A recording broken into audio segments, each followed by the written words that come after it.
Episode 6. Hey, Surfer!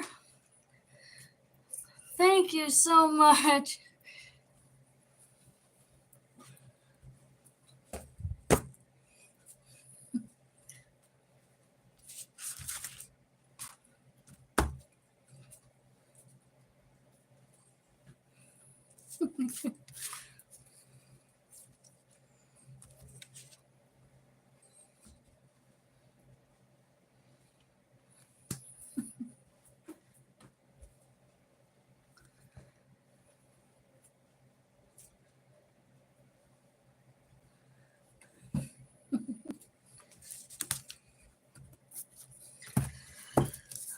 Much love.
More haunted Montana ghost stories.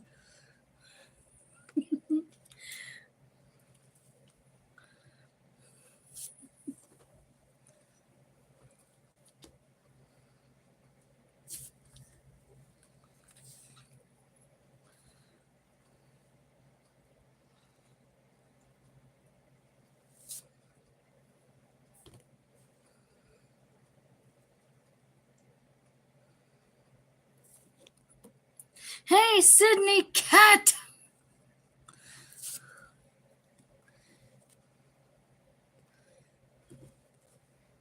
How is everyone doing this beautiful Wednesday, guys? How is everyone? It's been raining all day today. It's pretty good.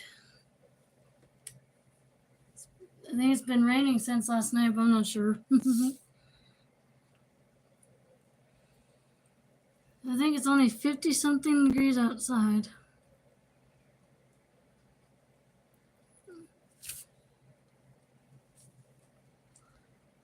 Oh, it's all good, Sydney Cat.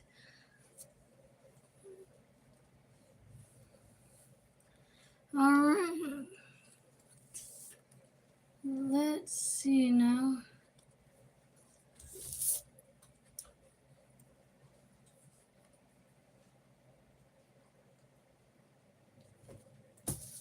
Hey, Patty Fish!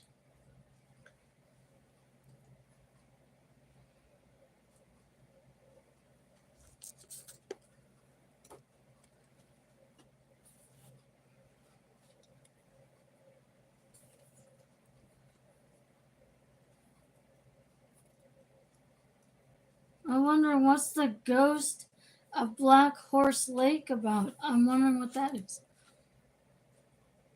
What do you guys think? It's by Great Falls, too. What do you guys think? And I've never been to Black Horse Lake, no.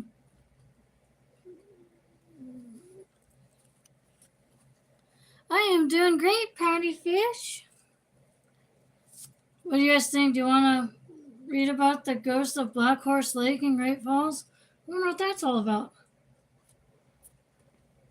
Huh.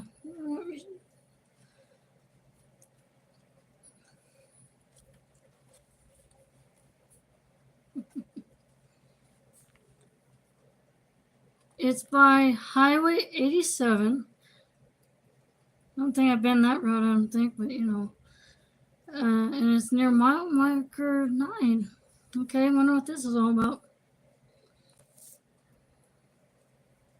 And they say the ghostly activity is low there. Okay.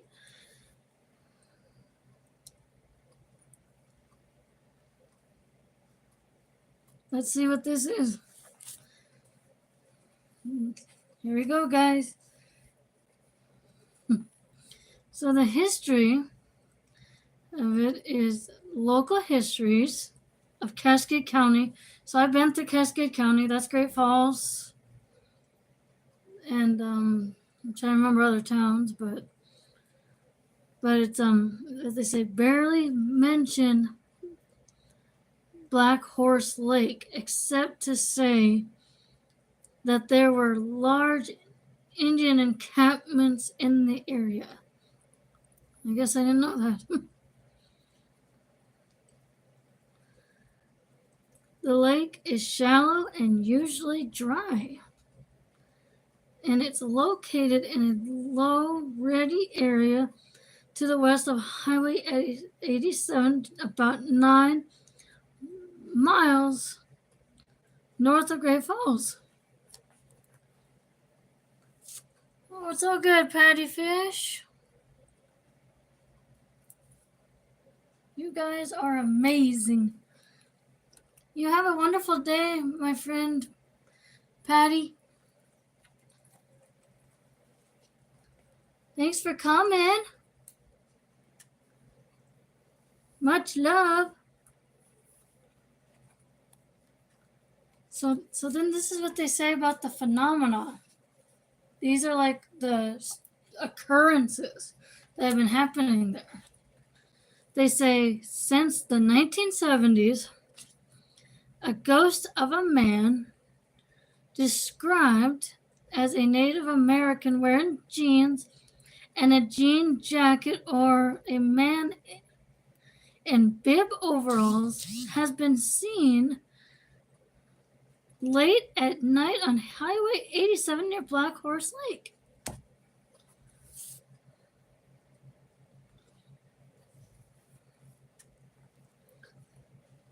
So they say that the apparition materializes in the middle of the road so quickly that drivers have no chance to avoid it. They say sometimes they feel the thud as if their car has actually struck a person. When they stop to search for the victim, nobody is ever found. So they ran over a ghost. Pretty weird, huh, guys? And probably I seen Black Horse Lake. Probably, I'm not sure. But I had no idea it was by Great Falls. Pretty cool. Maybe. Probably should go there. Try to find that ghost. So then they said also a number of encounters with that ghost have been reported over the years. But most of the stories are third hand. This person, they said, when they visited Fort Benton, and Fort Benton's a town in Montana, and that's where the steamboats on the Missouri would pass through Fort Benton. And they have the story of Shep in Fort Benton. It's pretty cool.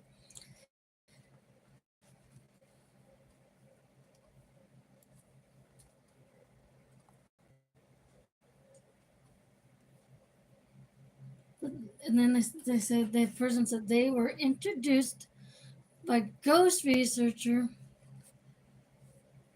Mary to Miss Sadie Lippert, one of a number of people who had shared an incredible experience near the Black Horse Lake years ago. Oh, I wonder if they encountered the ghost. I'm wondering. I wonder what their experience is like.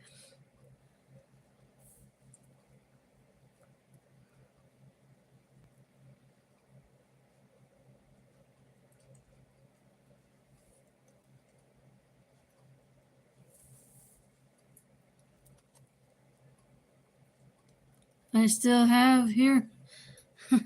All good, Patty. Welcome back. By the way, Patty Fish. See now, they said that this other person. They said they were astounded to hear that Miss Lupert, that 10 people in 2 cars had seen what had must have been a ghost in 1973. Wow. The memory of what they experienced has remained sharp over the years, although only a few are still willing to talk about it.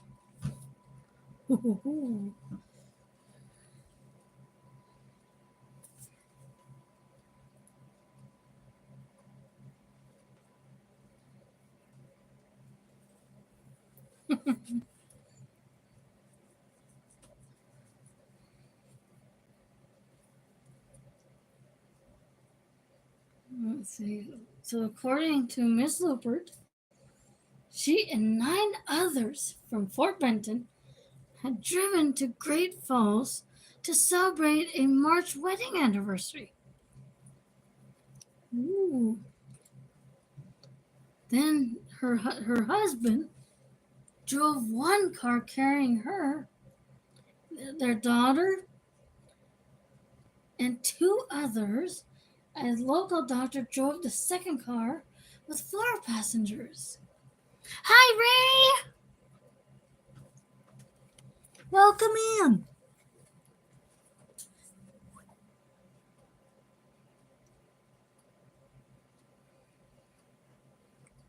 I am doing well, Ray. How about you? I mentioned earlier it's been raining a lot today.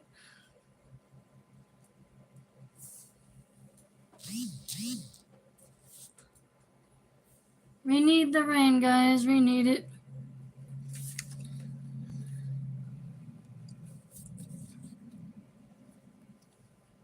You getting ready for the day, Ray? Cool, cool.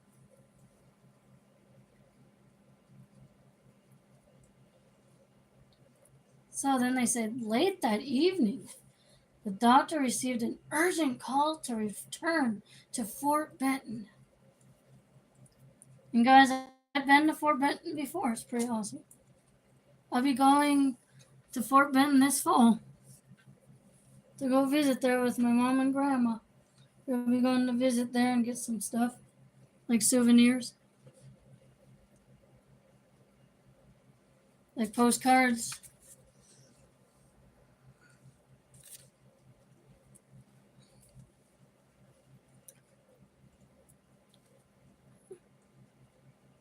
Awesome, Ray. Let's see. So it was about 10:30 that night, fully dark, when the 2 cars left Great Falls. Ooh. So it was about. They said the trip normally takes about 45 minutes, and most of the group had made the drive many times. Wow. No one could have predicted that a routine excursion would turn into a voyage into the Twilight Zone. Ooh.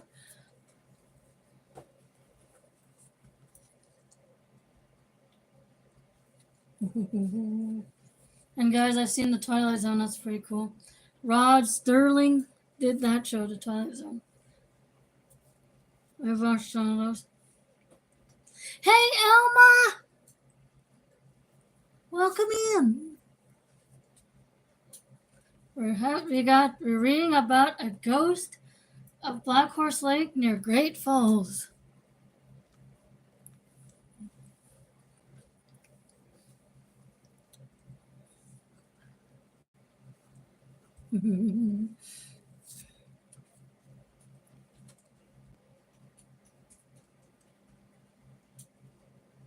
Hey, Kevin!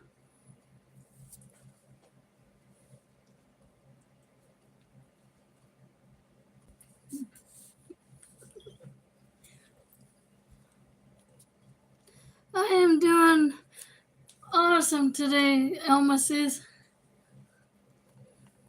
I gotta show you guys this rain. We've been getting a whole bunch. But we need it though. Thank you so much, Kevin. Much love. How's your day, Elma? How's the weather there? Is it raining in Oregon or something?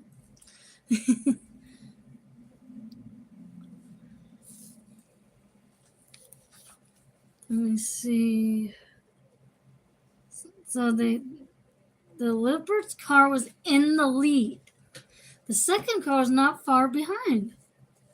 So as they started down the hill toward Black Horse Lake, their headlights illuminated a long stretch of empty road. Oh boy.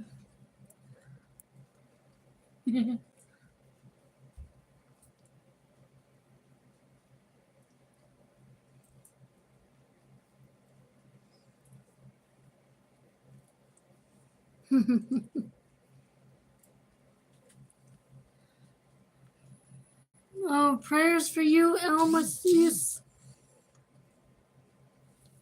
We're here for you.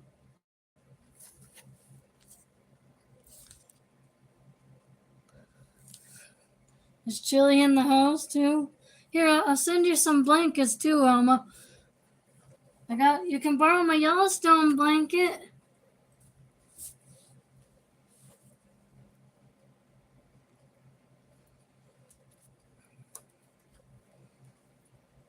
Or my submarine blanket.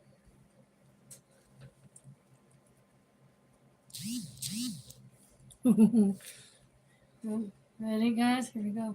So they said, without warning, the figure of a Native American man appeared spread-eagled on the windshield of the Lupert's car. Oh, yikes. That would be scary, wouldn't it?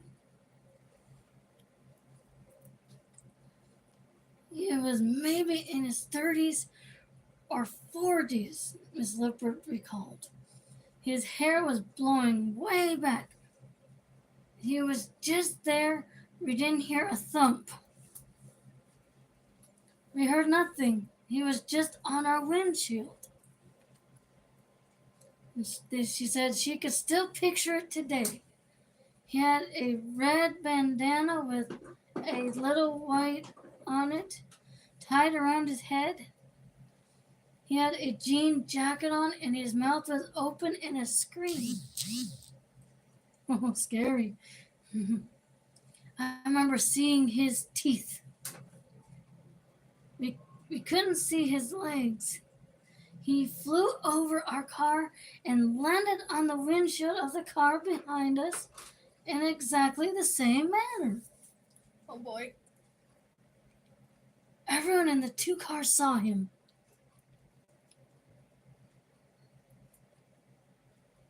Whoa, guys. That would make me nervous. Driving and there's a ghost right there in front of you. And then on your windshield, that would be scary. What would you guys do?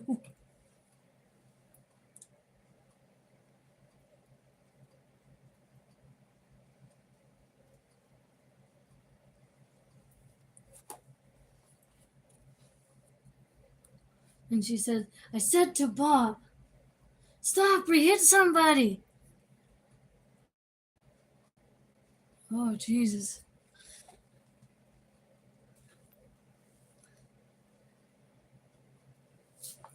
He said. And then so I would run too, I would run.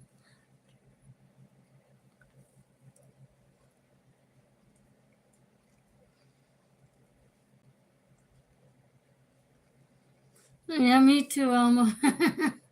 Or I'll drive away. I'll say, oh, I'm out of here.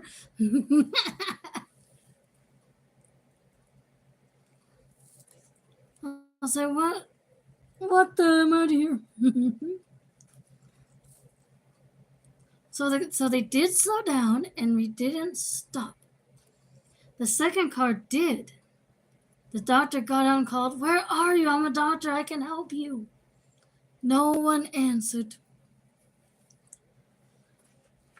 Oh boy, guys. So when they got back to Carter, that's a town in Montana too, we called the highway patrol and they went and searched. There was nothing. Everybody was so upset. We talked about it for a long, long time afterward. Wow.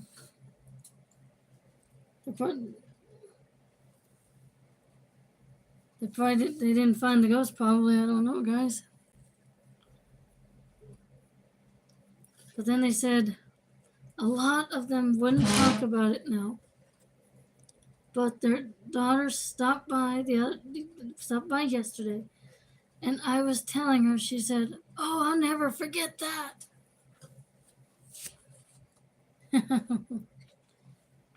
So then they say, for a moment, those of them listening to Miss Looper's horrifying story were silent, perhaps visualizing the sudden frightful appearance of the man on the windshield. And then Miss Looper added quietly, "I still won't go through there at night alone." I wouldn't either. I'll be nervous to drive in the dark. I'll be so nervous. Hi, Wilda. Welcome in.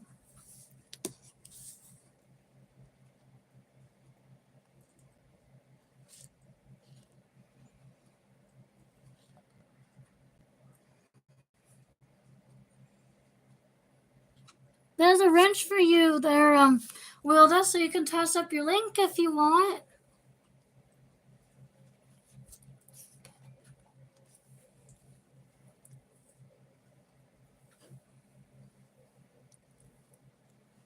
Feel free to drop your links.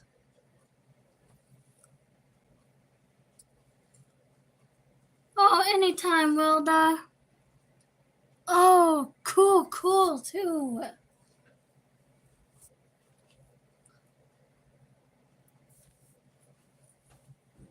Excuse me, guys, I'm sorry. Didn't mean to do that. And then they said, so many odd things happened while I was collecting stories for this book. I think it's the author, that I hardly surprised when 3 months after I talked to Mrs. Lupert. Oh, and congratulations on a 1,000K, Wilda. Great job.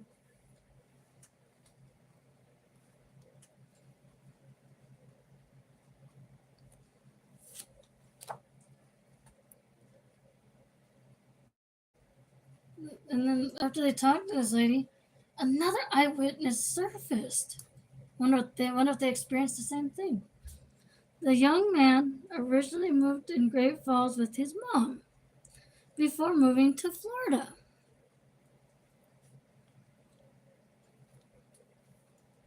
So then he moved to Billings after a while and heard that the author was interested in Montana ghost stories. And I really love ghost stories. And guys, please connect with each other. Everybody here is amazing and awesome. Please connect with each other.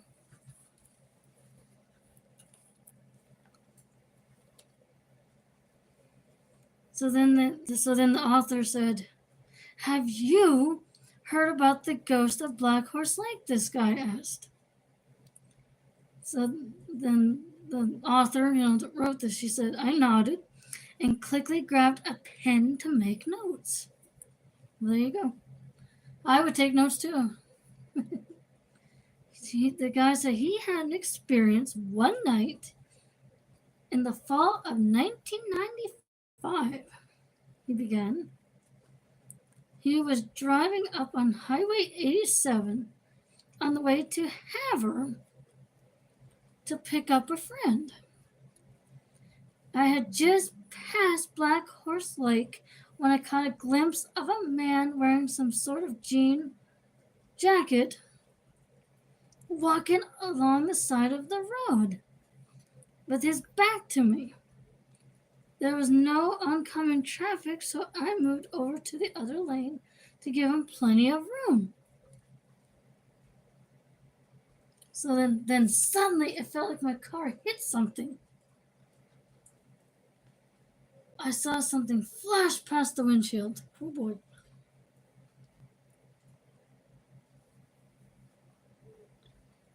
It got maybe a momentary glimpse of a face and pulled over to the shoulder as quickly as he could. So as soon as he got out of the car, he started looking around to see what I had hit. He said, "I didn't think I hit the man I saw, but maybe a deer or something." A highway patrol officer came by a few minutes later and stopped. I told him what had happened. He got out a powerful flashlight and helped me look for whatever it was I had hit. We didn't find anything, either a deer or human. He remembers the weather was clear and it was full dark at the time. The following day, he checked his car to see if there was any damage, but there was none. Weird, huh, guys? Weird. So according to Mrs. Lippert, none of the many eyewitnesses in the two cars had ever heard of an accident involving a pedestrian and a car at this location, nor had the young man who encountered the ghost in 1995. Unless someone stumbles across an account of it in that area in a newspaper, microfilms will probably never know who the victim was. Probably they already know the guy now. I don't know for sure, guys. But I wonder who that guy is too. Wonder when did this happen? The actual event. You know, it's like, what happened?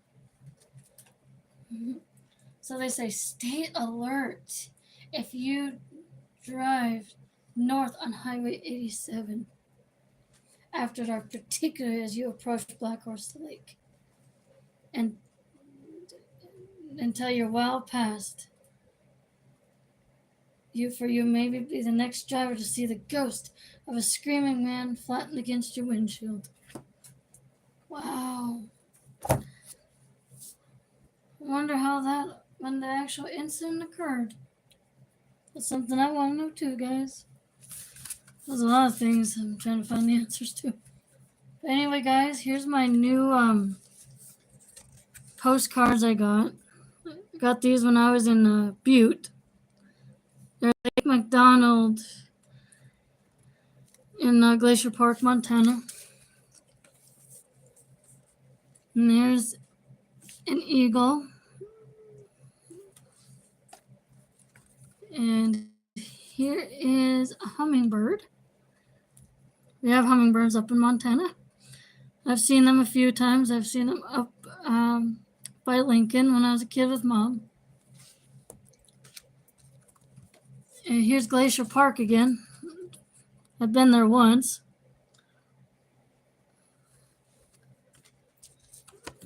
And this is a mountain lion.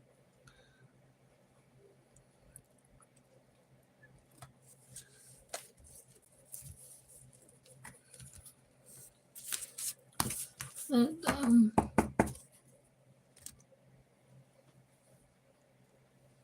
if you guys want a postcard or sun catcher or a poster like that, shoot me an email or message me through my comments and I'll give one to you.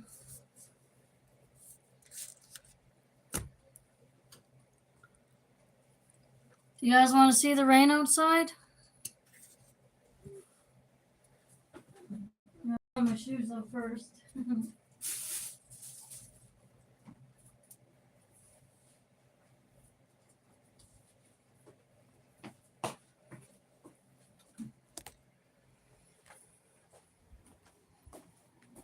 I'm going to show you guys the rain we've been getting.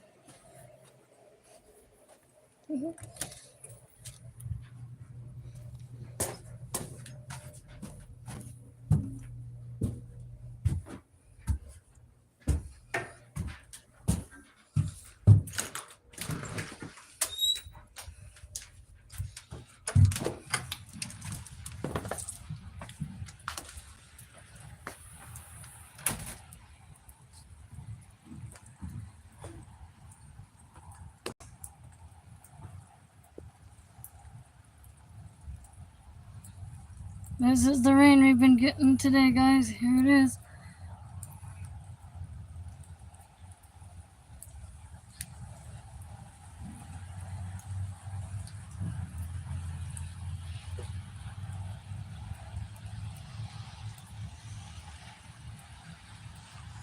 The rain feels so nice.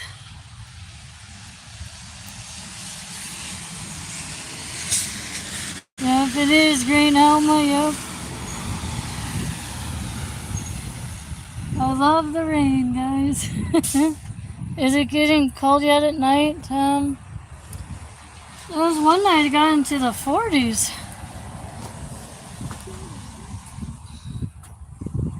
Yeah, one night we got into the 40s one night, and I think we're gonna get to the 40s again soon here.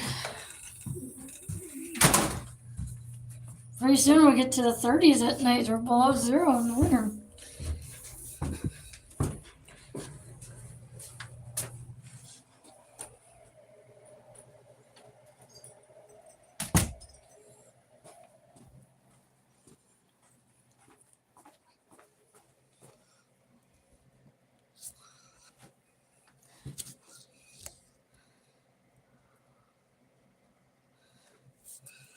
Hey, cruising is fun anytime.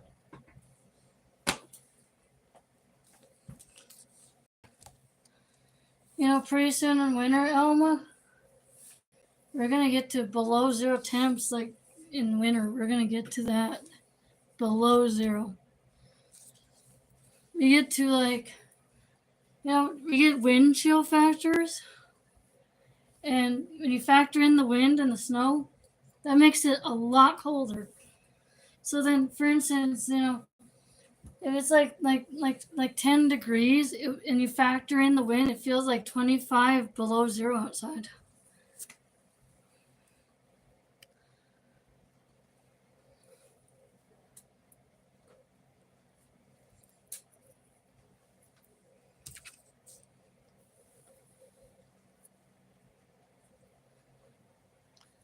Hey, wood and metal garage.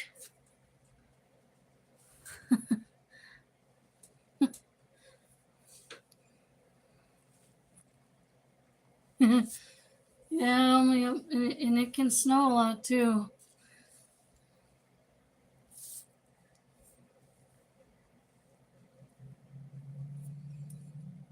I guess how it goes.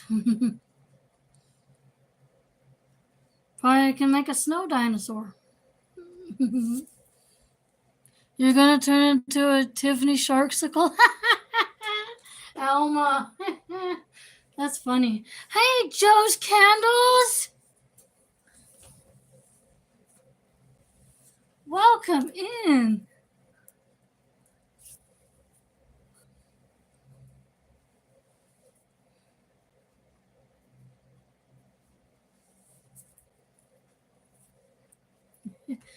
And Joe's Candles and Windmill Garage, we were just reading some Montana ghost stories. And we were checking out the rain outside.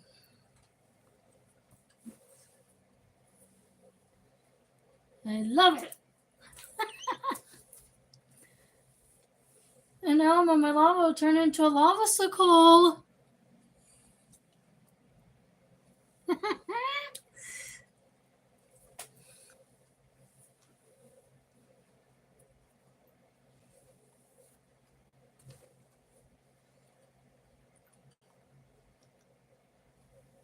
some patty fish.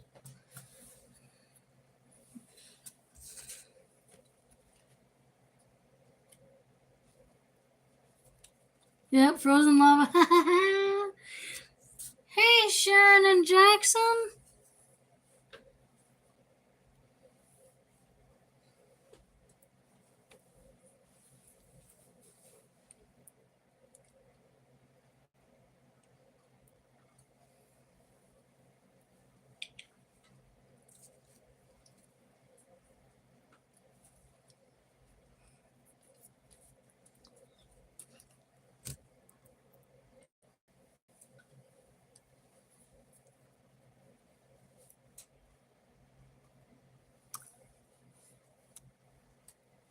I have, Sharon, yes. And Sharon, I mentioned last night that I sent you a postcard. It's heading your way. It's for you. You'll love it. Has Montana wildlife on it.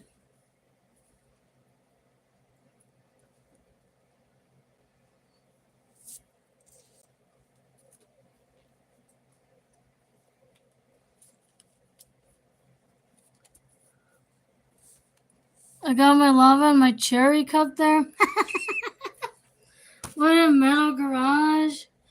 Yeah, I guess my lava got in the cherry cup. Oh, man. But now it's going to melt the cup now.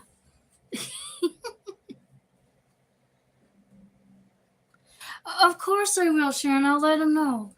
Of course. And let me know when you get your postcard, okay? Can you do that? Please. Hey, Aries World! Check my covers for lava balls. That's funny. I guess my lava balls got on the couch.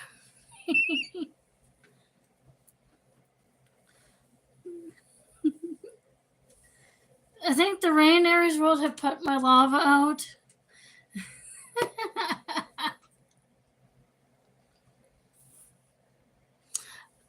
Oh, you're very welcome, Sharon.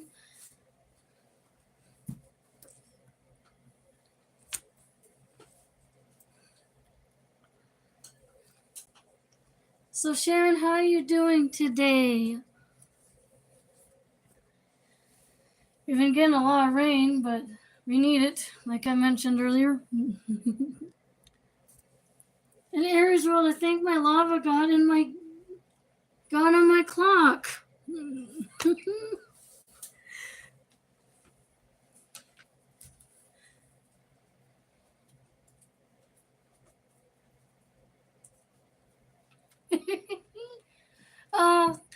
You have a great day too, Wooden Metal Garage. Thank you for coming. Much love. Yeah, Aries, I guess my lava got on the clock and now it's getting on the walls. Awesome, Sharon. It's awesome.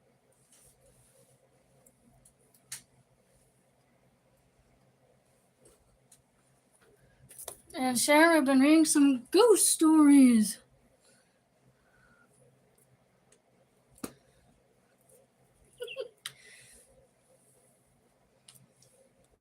And guys, I've been practicing for some songs to sing for music videos I want to do. So I've been practicing that. I'm gonna turn into a shark sickle soon. Yeah. Then you guys have to put water to get my lava to get unfrozen.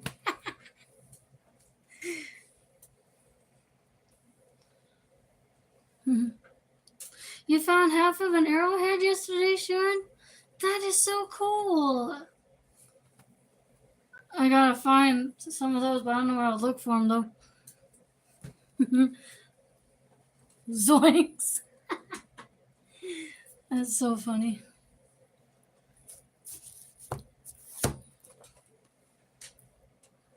Hey Patty, congratulations on 4K.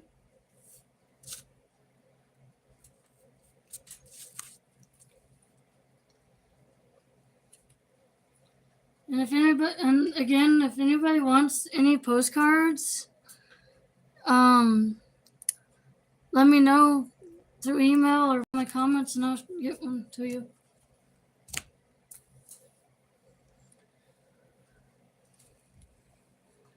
I know autocorrect, Sharon. I get it. My phone does that all the time. Hey, Tommy! You got this, Patty Fish. Let's go.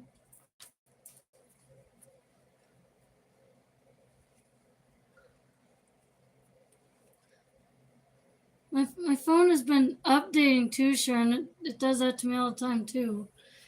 And I don't know why it does, but you know, phones have that happen with them all the time.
Hey, Tej!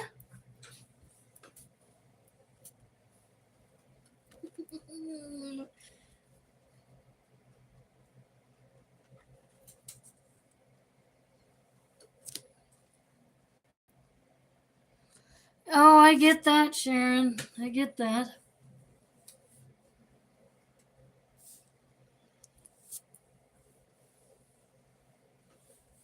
I understand that.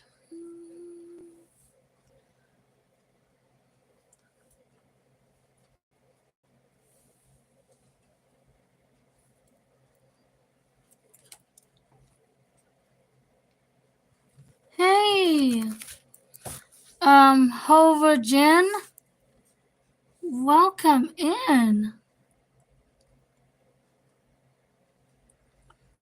Here is a wrench for you, so you can toss up your link if you want. It is 5:46 in the morning where you're at there, Joe's Candles. Wow. It's going on almost 2 in Montana time, almost. Whoa. I almost knocked the phone down. I'm still learning time zones, guys. Trust me. I'm still learning those. Awesome, Havagen. I'm doing great too.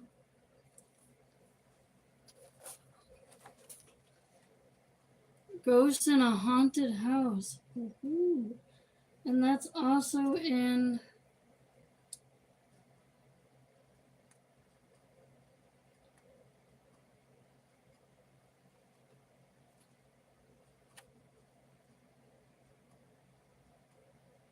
Oh.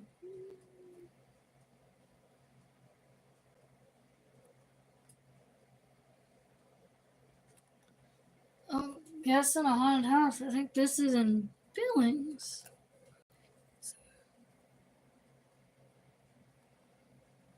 Oh, you're very welcome, Halvergen.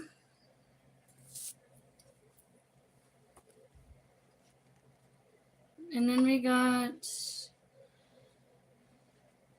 even got haunted places where you used to mine at, guys. Wow. We used to mine for a lot of things back in the day.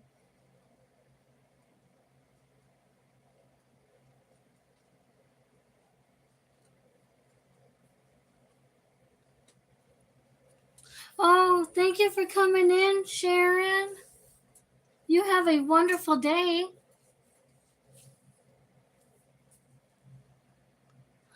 Much love to you too, Elma. What do you guys think? Do you guys think we should do guests in a haunted house, guys? What do you think? Do you guys think we should do that one or one of the mining ones? Or what do you guys think? You know, guys, we even have a haunted highway at McDonald Pass. What do you guys think here, guys?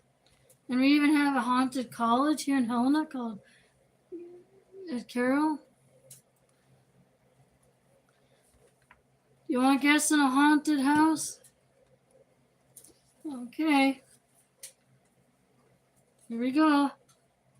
You guys ready? Here we go, guys. So this is guests in a haunted house. I'm still trying to figure that out, Teach. I might still need to do my research. I'm thinking about, probably doing live together. And see how do I hit the accept button on the panel? I don't know yet, but I'll figure it out though. Oh, it's all good, Elma. I understand. We are here for you, my friend. Ria Hana will always be here for each other. I love you guys. So, this woman, she states that she still lives in Montana. But, in the interest of maintaining her anonymity, does not say where.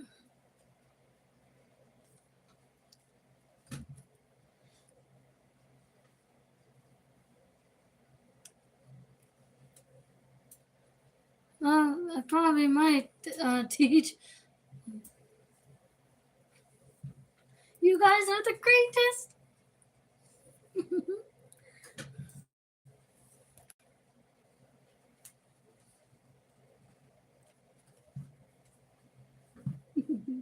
So then she said her family used to live in Great Falls, but most of the rest of the family was down in Billings back then. Or third weekend, every second weekend. But they spent a lot of time there on holidays. So then they said their family was close in those days. But it was always great fun to visit. All of us kids about the same age, and it was always a big deal whenever we made the trip. Ooh. I wonder if Ghost is here.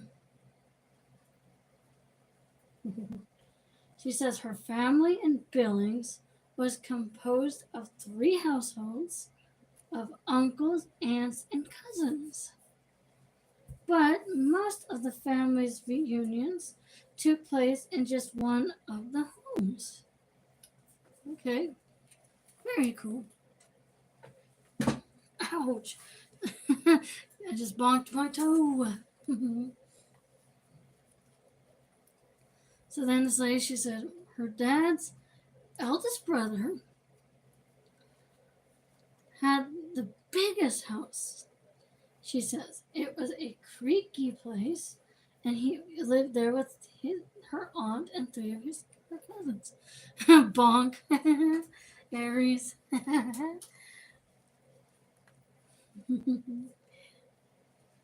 So they said it was in this house that they claimed had the inexplicable experiences that have remained with her over the years.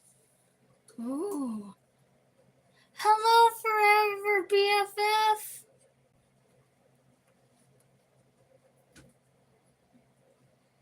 So they said, for as long as she can remember, something about that house was weird, spooky, and magical, she said. I mean, I remember it being scared and sacred and exciting about it at the same time. Wonder what ghosts are in there. She said, even before things started getting out of hand, there was a feeling in that house that she would never forget. The feeling was as powerful and sometimes even her anxious, and other times filling her with an inexplicable thrill. Ooh. She says when she was about 9 and 10, between those, she remembers getting that weird charge every time they made the trip down to Billings. There was a mystery to the place that I was tuned into. Uh-oh. What do you think? What do you think kind of ghost is in there, guys? What kind of ghost? We'll find out here. So then she says she is not sure how to explain the specific nature of this mystery, but speaks of the way the house seemed to have a personality, even an intelligence. She talks about the way its creaks punctuated the weight of nighttime silences and the tint of shadowy corners. I suppose, she said, was a mysterious. What was the mysterious about the house was that it felt like it was way more than just a house, but I couldn't really say why. What do you guys think? What do you think's in there? There you go.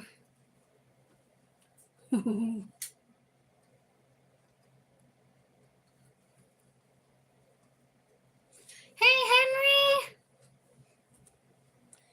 Yeah, Henry, there's probably a ghost in there.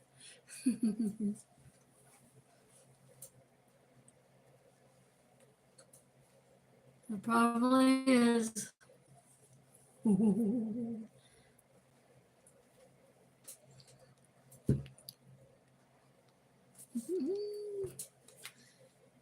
then the house sounds as though it might well be the haunted house presented in film and literature.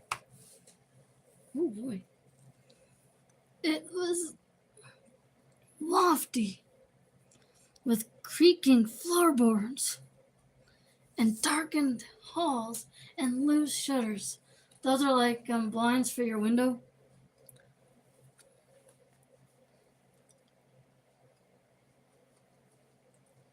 Yeah, I read a story once. This guy was at a haunted house, and I think it was during the Civil War era. But he went to go close the curtains or shade, and then he walked away. And then when he walked away, the shade moved back up again. And he didn't touch it.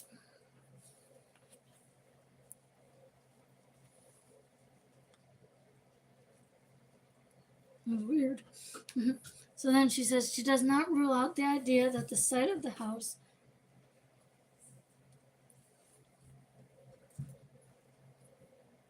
may have been enough to inspire early feelings of tree predation.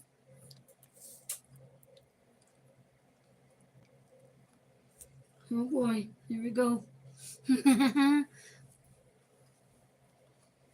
It couldn't have looked any more haunted, that's for sure. she says. She says, I think early on, the excitement that came with the fear, she liked the excitement. But she says, if you ask me, when I was 9 to go down to that basement alone, I wouldn't have done it for all the chocolate ice cream in the world. Nevertheless, she goes on to explain that there was some part of her that enjoyed the fact that she was so frightened by the house. It added to another level of excitement to the family visits. Her cousins definitely clued into the same thing, she said. They had a stable of stories going on from day one.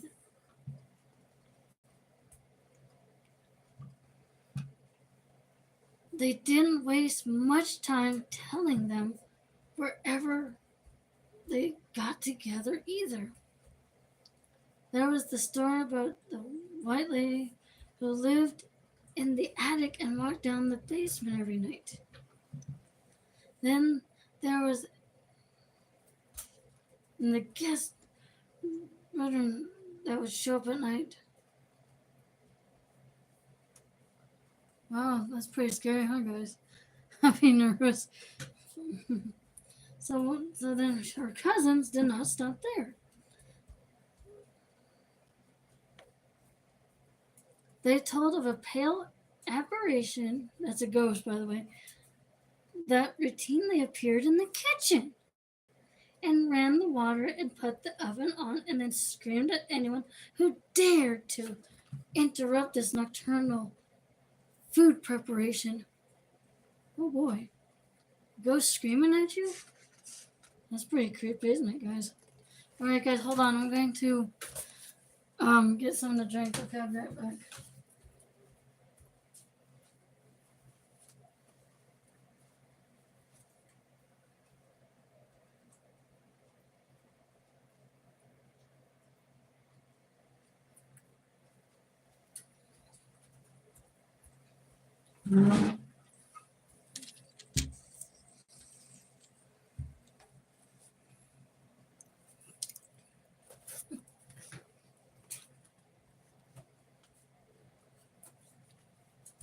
Alright, I'm back. They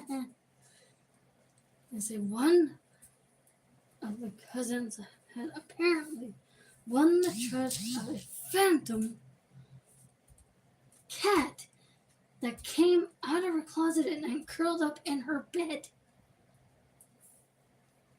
Ooh, a ghost cat?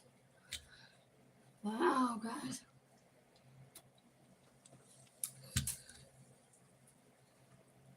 You know, guys, I read about this guy. He took a picture of his cat, and then when he got the film developed, there was a second cat in the picture. I have that book too somewhere. I'll show you guys that.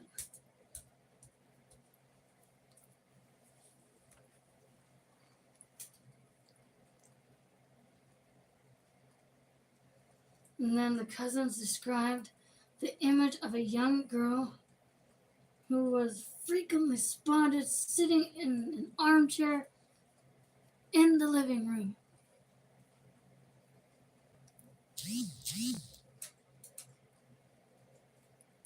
Welcome back, Wilda.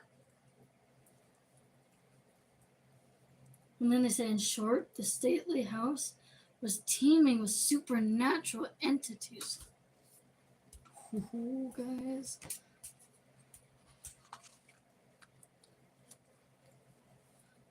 You were doing homework? Oh, cool, cool.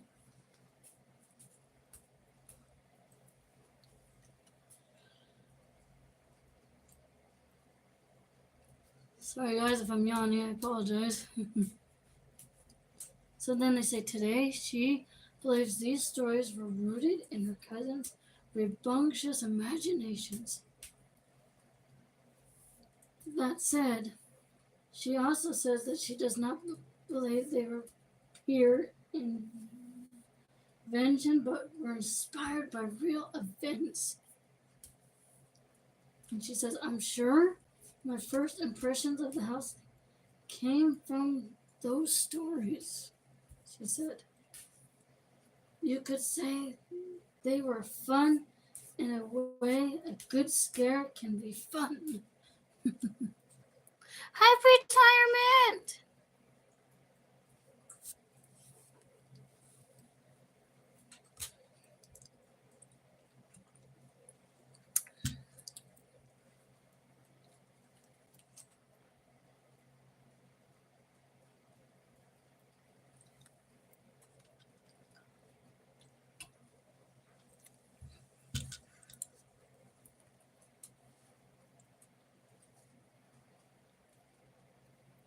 Then they say the tales whispered among her cousins seemed real enough to keep her awake for an hour or so after bedtime. But she never really believed them. She says, I got scared enough a few times to ask my mom about the stories.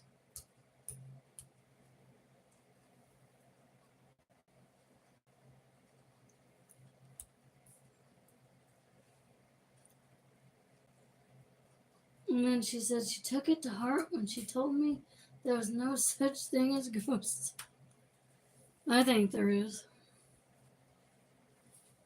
You know, guys, I still think there's a ghost that likes to knock over my dishes at night.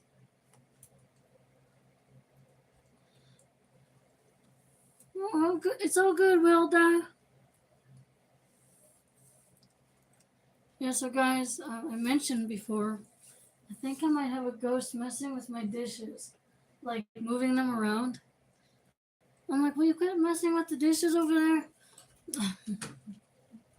They like to move these dishes around. I'm like, quit messing with the dishes. You're gonna make a mess. Yeah, and sometimes you hear them like clank in the middle of the night here. And I'm like, what are you doing? Quit doing that. It's so funny.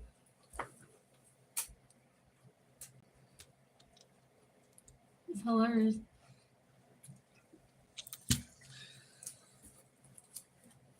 And I still think I have a ghost that messes with my TV.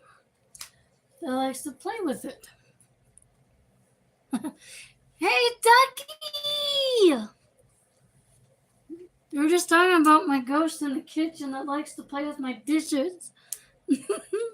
And likes to play with my TV. I'm like, what is it doing?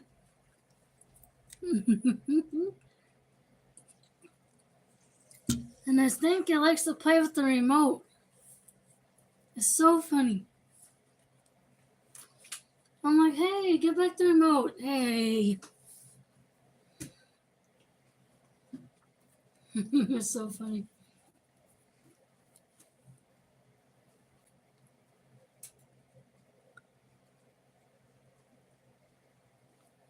It's so funny. Probably should catch the ghost in the act.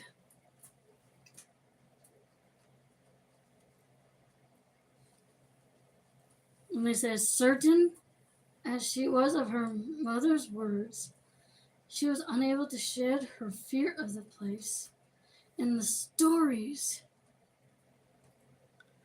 Okay, Ducky, I'll email you, my friend. Thank you so much, Ducky. All right, thank you.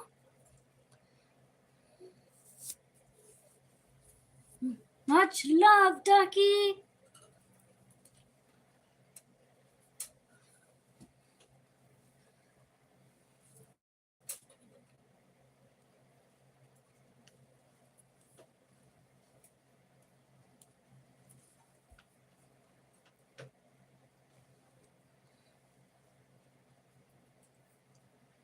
Quackity quack.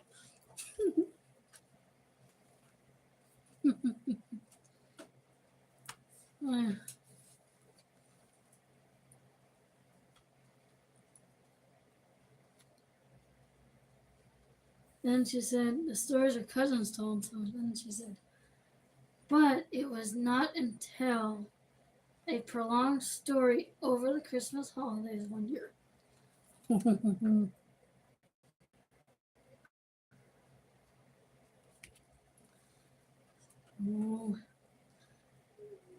She experienced a number of events that called her mother's assurances into question. She says, I remember that it was cold that Christmas, she said. Thank you for coming by, Henry. You have a great day. Gee, excuse me, guys.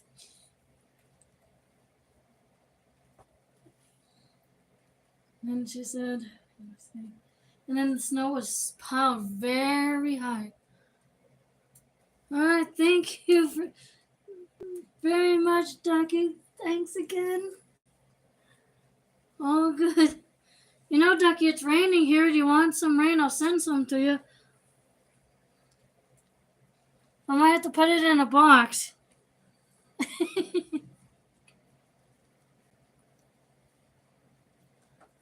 It'll probably leak through the box.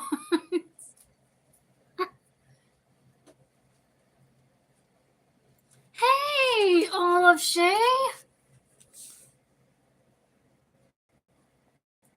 Welcome in.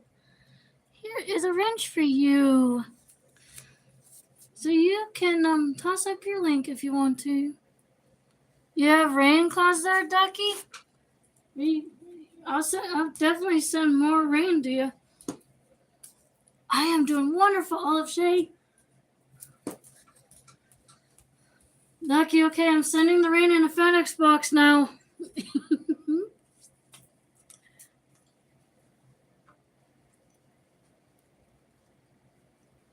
And she said, they were down in Billings for a week or so over the holidays. And the house was full the whole time, she said. Oh, any times, Olive Shay, you're welcome. She said, and then she says, about as frantic as you expect. She said, eventful as the festive days were, it was what happened during the nights that stuck with her. It was a long time ago. There's a lot about that Christmas that's hazy, she said. You headed back into the 90s there, Ducky? Holy smokes. We're going to be in the 70s next week. 77 for Halloween? That is good. I don't know what our temperature is going to be for Halloween, though.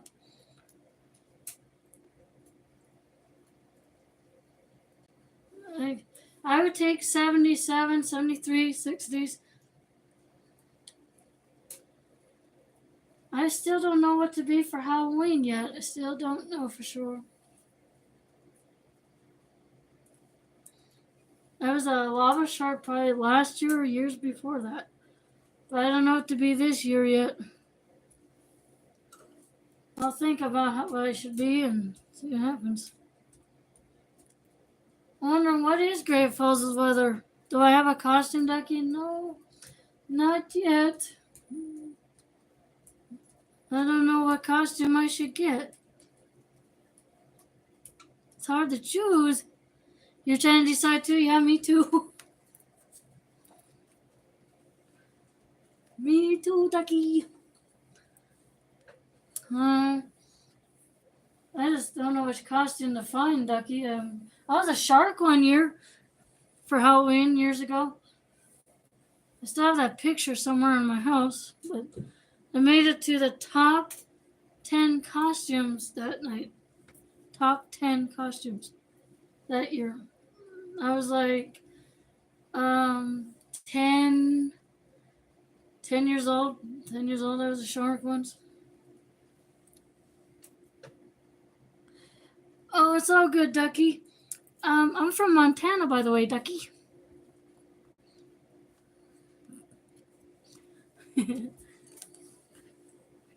Yeah. And you know, another year I was a dinosaur.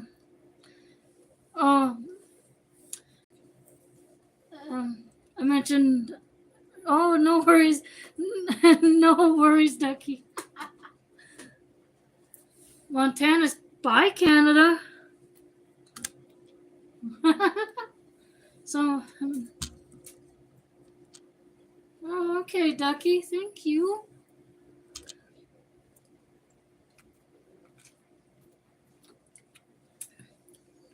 You collect costumes? Oh, very cool. I was one time Dot from Bug's Life. When I was a kid, I was a cat.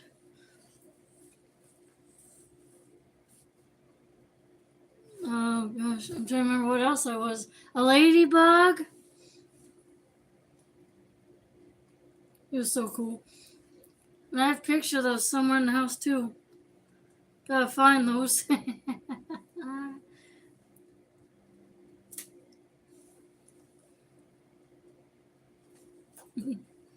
I'm trying to remember what else was I, but it's been so many years.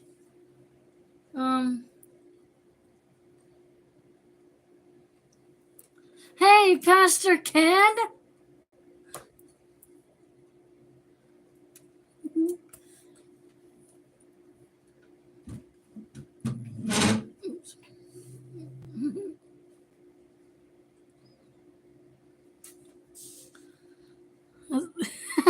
Biker cowgirl. We've missed you, Pastor Ken. How have you been? How was your birthday?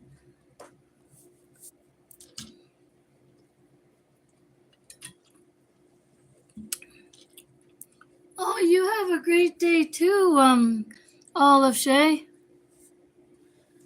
Thank you for coming.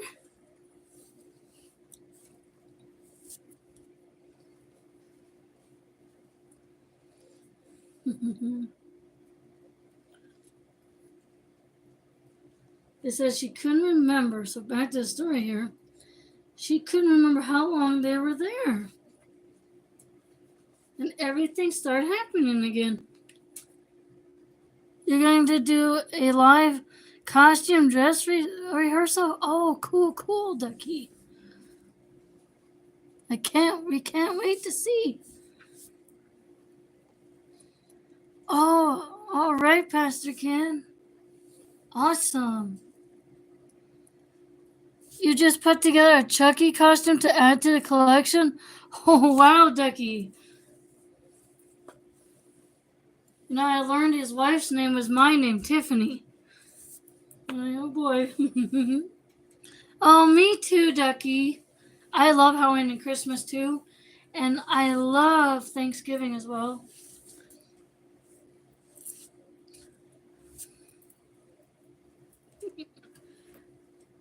I love all sorts of holidays, actually. They're cool. Excuse me again, guys. I didn't mean to do that.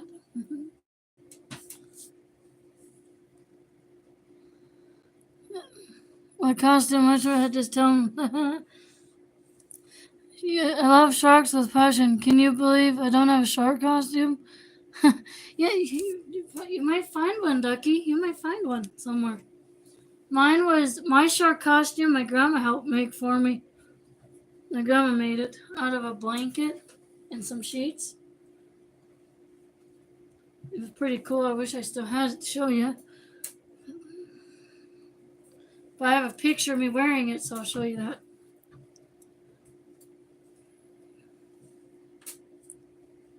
Yeah.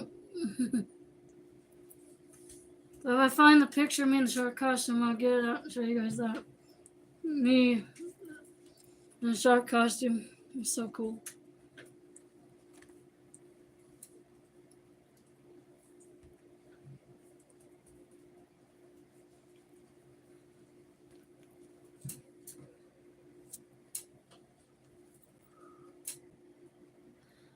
I can't wait either, Ducky. I'm so excited. Yes, we are, Ducky. Yes.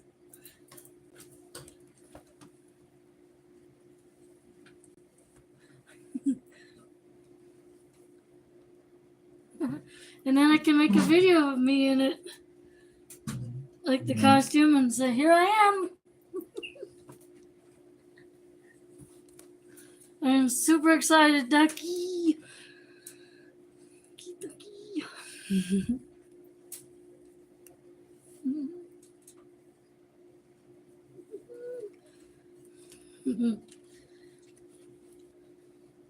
I knew somebody that dressed as a ghost for Halloween once. One of my friends dressed as a pirate one time. I went trick or treating with them when I was a kid.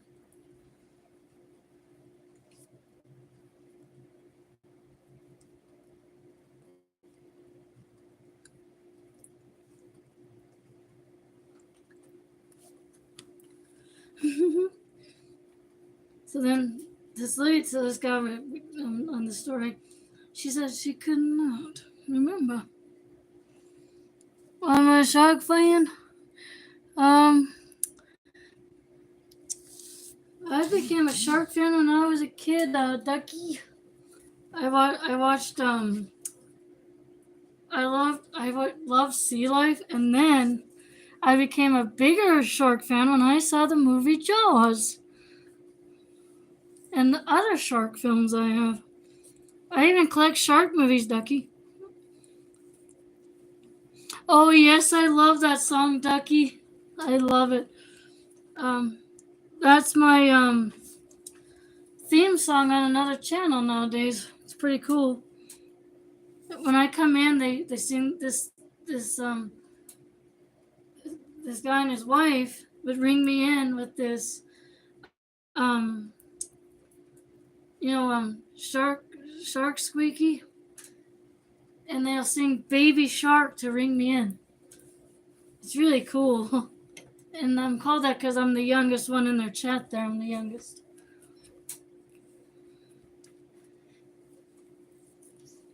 And Ducky, I even have Jaws memorabilia. I have memorabilia from Jaws. How old am I, Ducky? I'm 29 right now.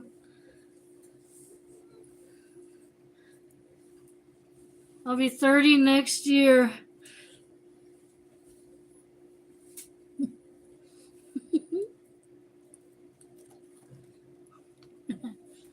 If you switch my age around, you get 92 if you switch it out.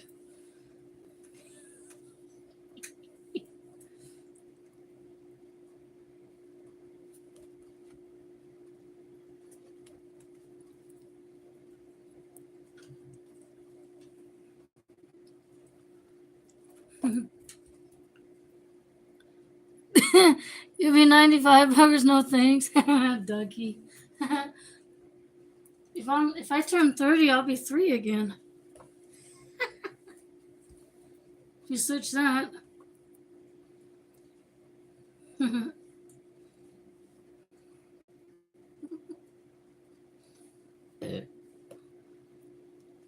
Oh, excuse me once more. I'm sorry.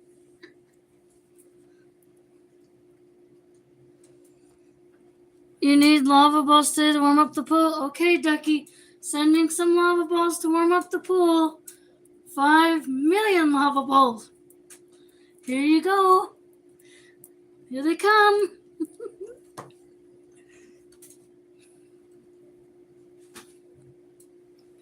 Anytime, Ducky.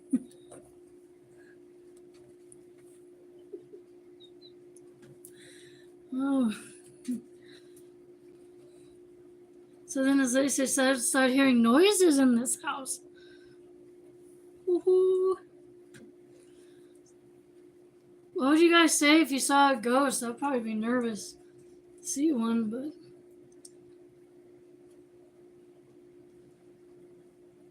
And she said she couldn't remember where her cousins were when all these noises started.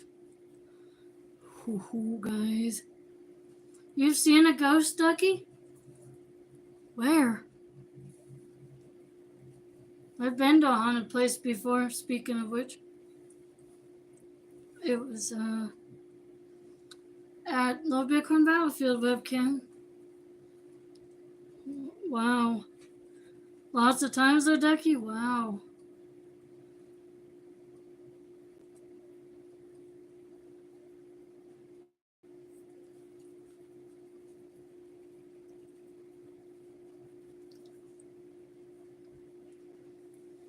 But you know, when I was on the webcam at the Little Bighorn Battlefield, Ducky, I swear I saw a ghost on there. I saw like a mist. People think you're crazy until it happens to you. Oh boy.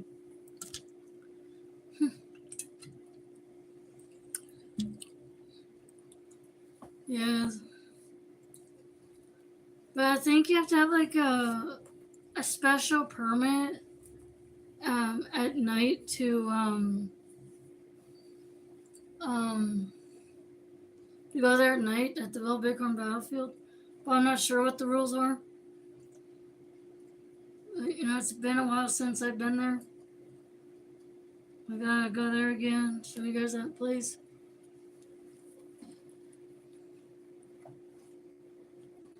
You see or feel it, yep.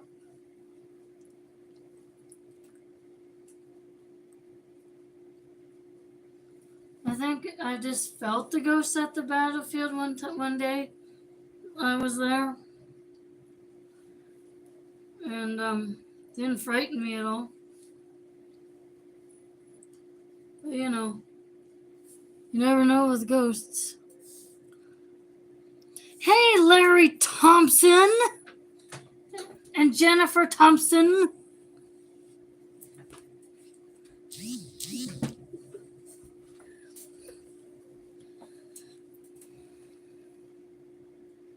You didn't technically see a ghost, but still the actual person. Got it. Gotcha.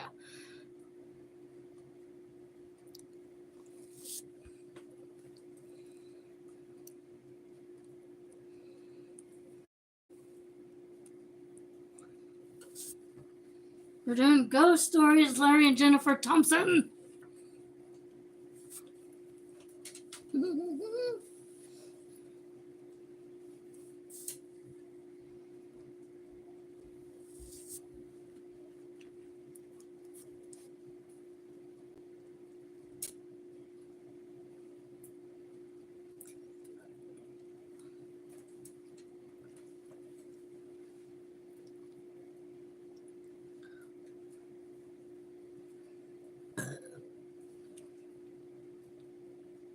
Excuse me.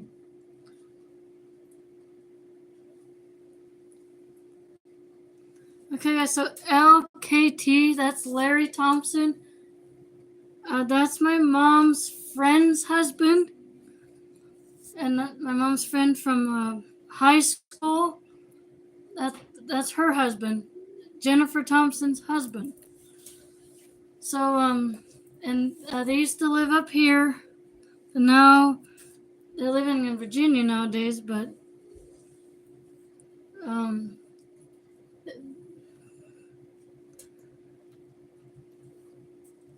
okay, Ducky. Thank you for coming. You have a wonderful day. Much love, Ducky.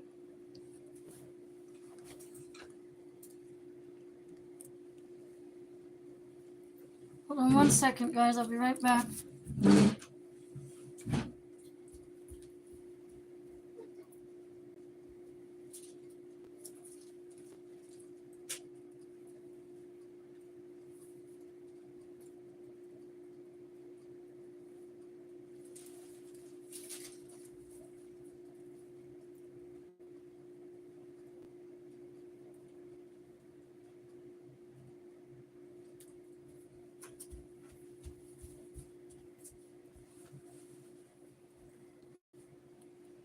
Oh, anytime, Ducky.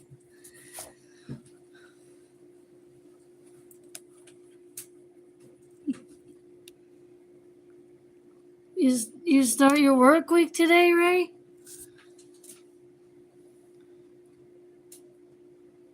My mom starts, well, hold on. My mom works Sunday through Wednesdays.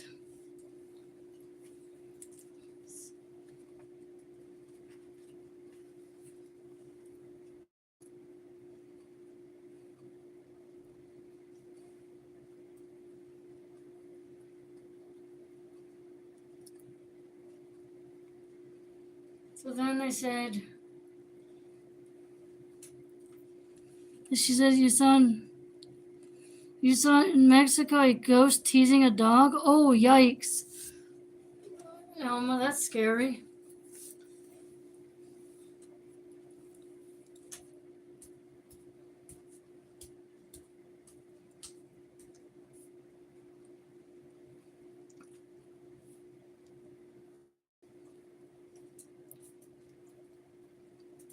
And poor dog.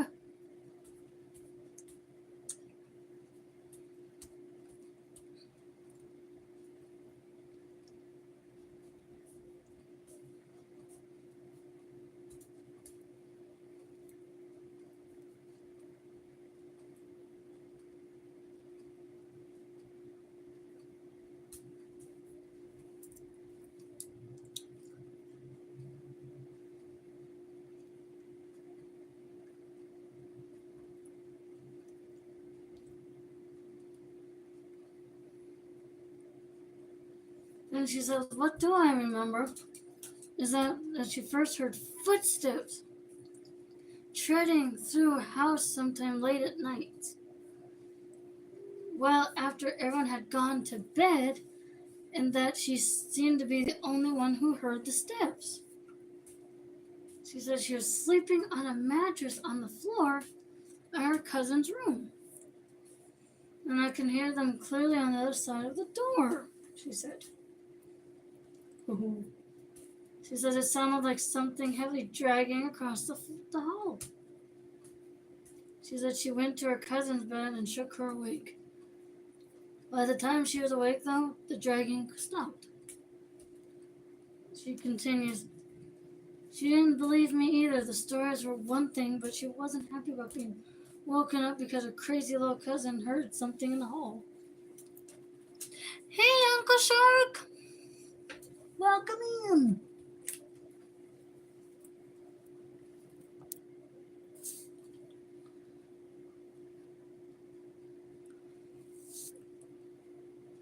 Well, I haven't seen him yet, Uncle Shark, but maybe he might pop in.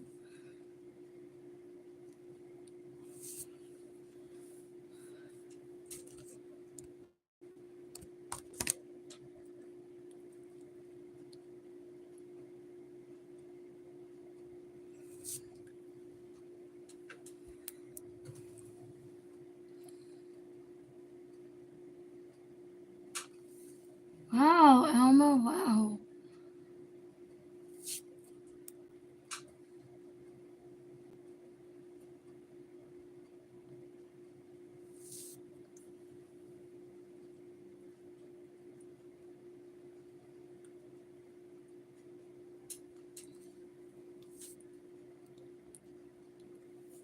You've seen and felt a lot. Oh.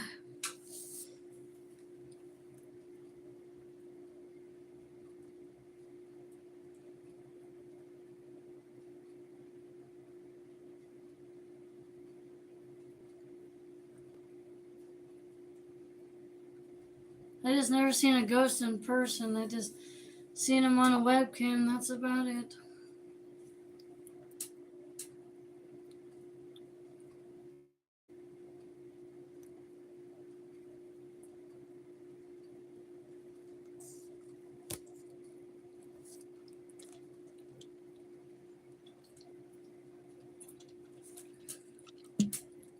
Yeah, I wouldn't either. I get it. Oh, by the way, Uncle Shark, I got my package from you today. Thank you so much. I'll be doing a video soon. Much love to you.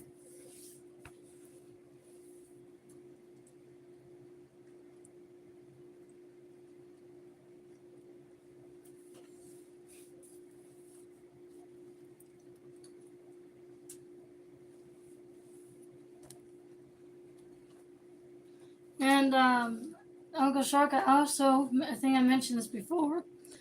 I sent you another postcard. That's headed your way too. Jackson got the same thing. Cool, cool.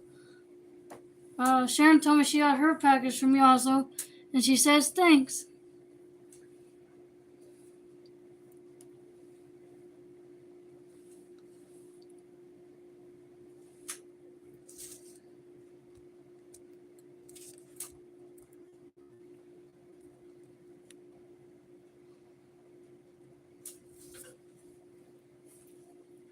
Whoa.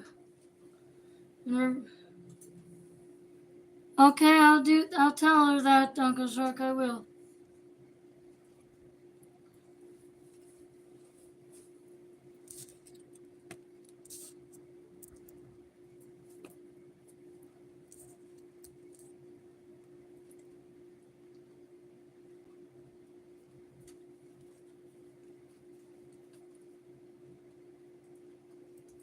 We're reading some more ghost stories, by the way, Uncle Shark. It's pretty awesome.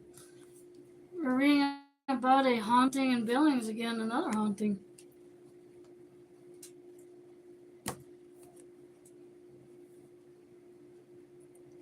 We read about a story previously about a ghost that's by Highway 7 by Great Falls. And I never knew that lake existed. I'll probably have to do some research on it. Something like that.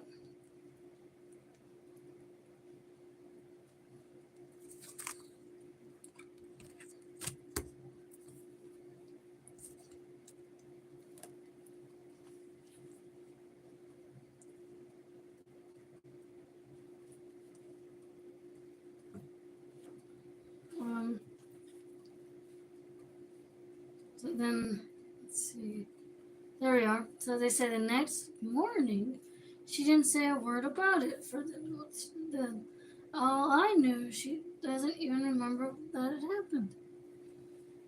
I wonder where this ghost is from. Wonder why this ghost haunts this neighborhood. Not sure, guys. It's really weird.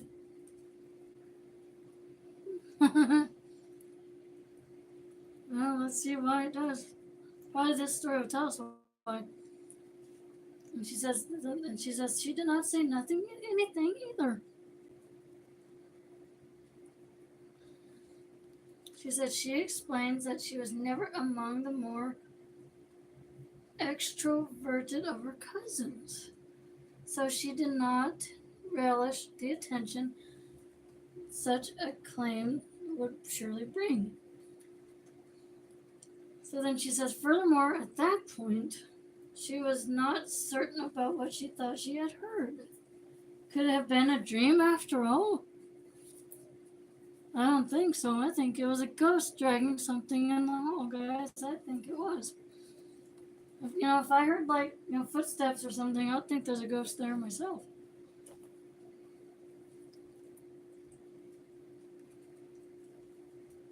I'm trying to think, what's the temperature in Great Falls today? I'm trying to remember, guys.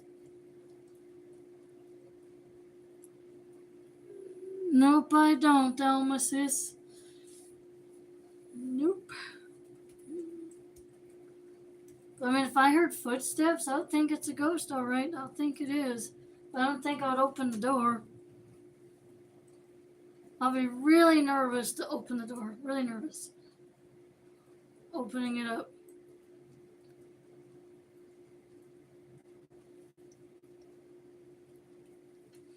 You watch on YouTube, but you learn not to mess with that. Yeah, exactly. You gotta be careful of something like that. 70 degrees in Virginia today? Wow. There, Jennifer Thompson. I forgot what our temperature was in Great Falls. Can somebody check Great Falls' weather, please? I think Nightbot would give the weather, but if I have to fix Nightbot again, I might have to. Trying to think, what is the temperature here today? I don't know if it's in the 50s or 60s. I can't tell because the rain made a great cool down.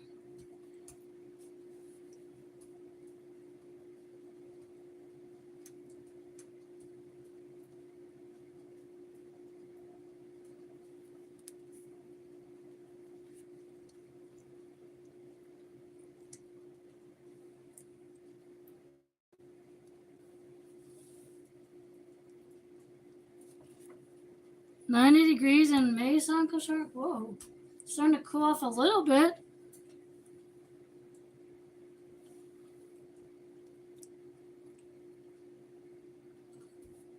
I'm trying to think what Great Falls' temperature is, though. I'm trying to remember. Probably it's near 60 degrees. I'm not sure. 54 degrees in Great Falls, Montana. Thank you, Larry and Jennifer Thompson. Wow. 54 degrees I would take. It is 115 degrees where you live there. How, Jen? Wow. Hydrate, hydrate, hydrate.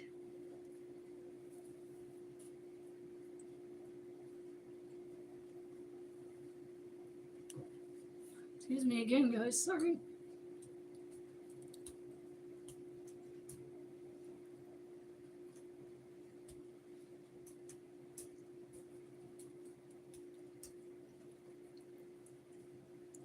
And she said then the answer came later that night when she was woken again by the same sound. Oh boy. The ghost is back.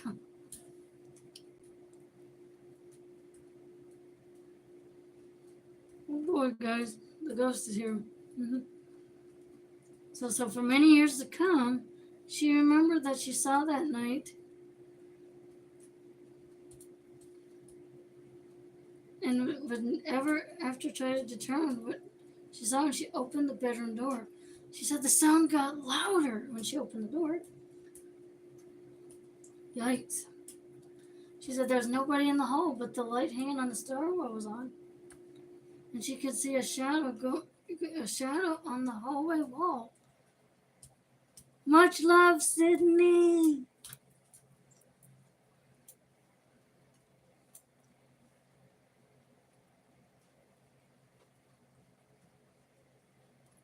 Well, guys, that's scary, huh?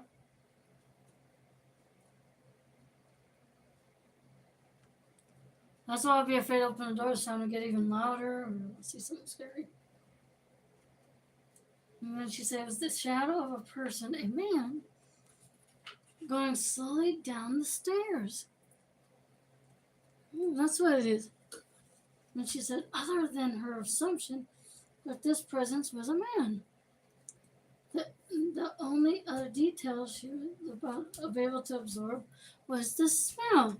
And guys, sometimes ghosts make their presence known by smells.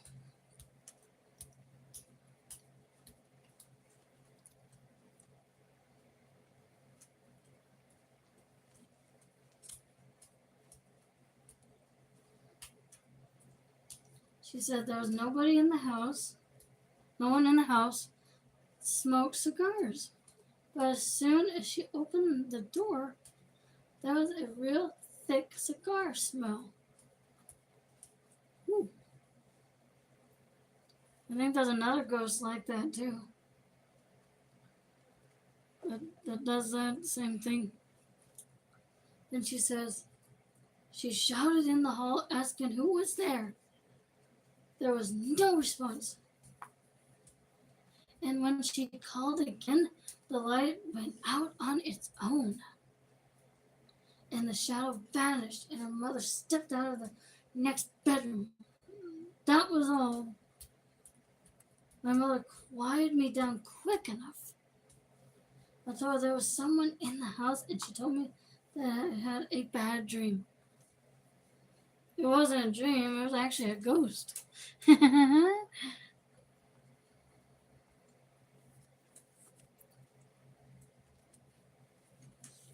Oh, guys. Then she said, the lady telling the story, she said she might have been inclined to believe it. Someone shared that it's 54.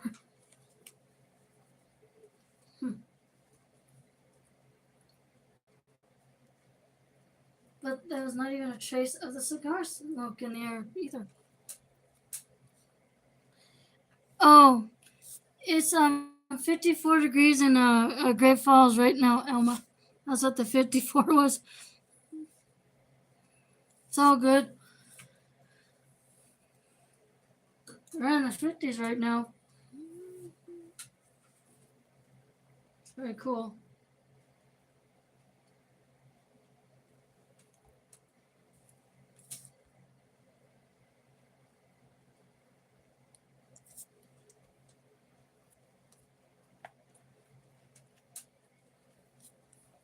So that's the temperature for Great Falls right now, almost 54 degrees. Uh, with the rain and everything.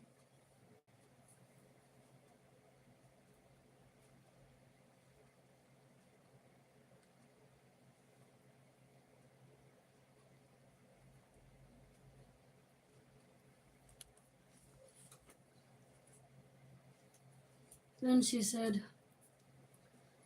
could not recall exactly what happened the next day.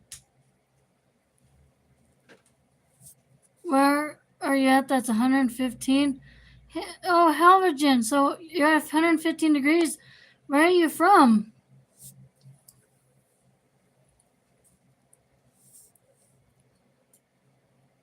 Yeah, I wondered that too, Alma. So, Halvergen, where are you at? Where are you from?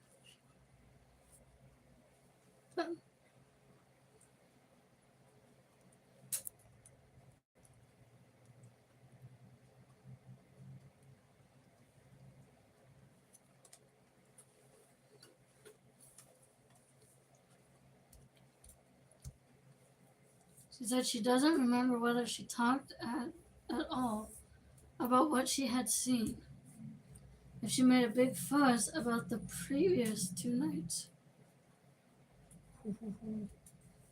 Then if she kept her fear bottled up. Whatever the case, the adults decided that she was not comfortable in her cousin's room and that her fitful sleeps and strange dreams probably had something to do with her discomfort. It's a ghost, guys. Then she says that night she was moved downstairs to the fallout couch in the living room. And she says, I know I was scared about what was going on. But she says, I can't remember exactly how scared, she said. She said, I didn't think I was completely crazy scared because if I had been, I didn't think they have been able to get me to stay down there so easily. Much love, Patty Fish.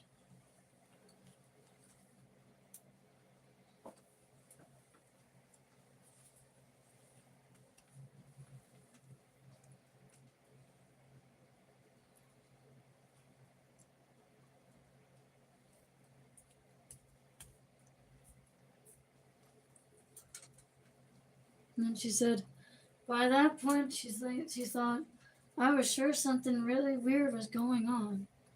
But maybe I was equal parts scared and curious.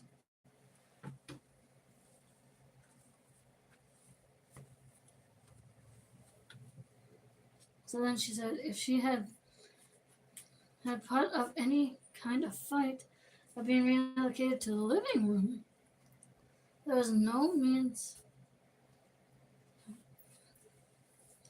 Then she says, as darkness fell over the Billings that night, she waited anxiously beneath the bed covers in the living room. She said the Christmas tree lights were on, and I'm pretty sure I fell asleep reading those lights. And when she woke up, there were footsteps coming down the stairs, and the light in the stairwell was back on. So the ghost had returned again. I wonder why that ghost is sitting there. That's what I wondered. She said rather than shout for help again, she remained tight-lipped and hid beneath her blanket. What's the lantern napkins are for having a fall party? Larry Thompson, those are for Halloween. Those are for our Halloween festivities or fall festivities.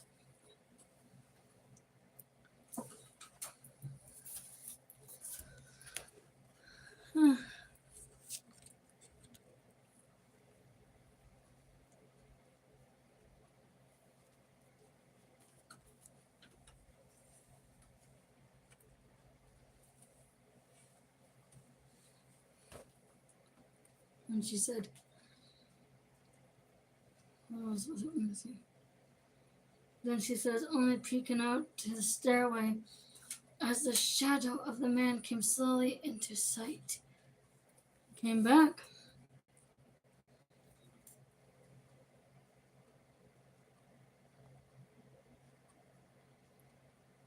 And then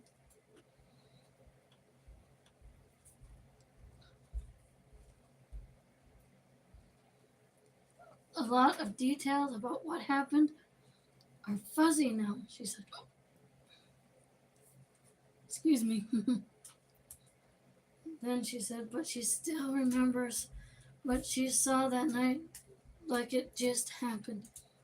She saw the man and he'd make it down to the bottom of the stairs. And the only reason I knew he was a man is because of the shape of his head and his big shoulders. He looked really big standing next to the banister, but the light went out as soon as he was on the main floor. And he wasn't facing me, so I couldn't see any details. You know, guys, I should do research this house here too. She said there was enough light, however, to see that the mysterious intruder was walking and that he was moving away down the hall toward the kitchen.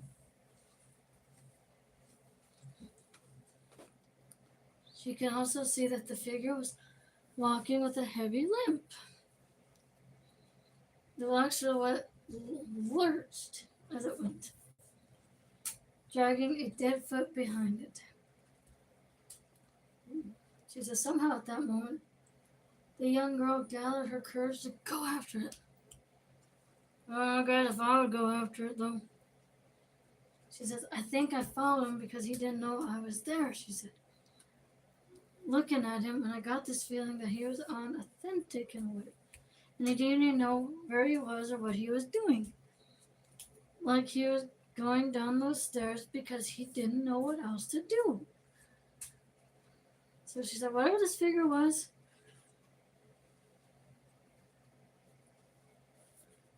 for certain at some point, anyone wandering throughout the house. So guys, I think this here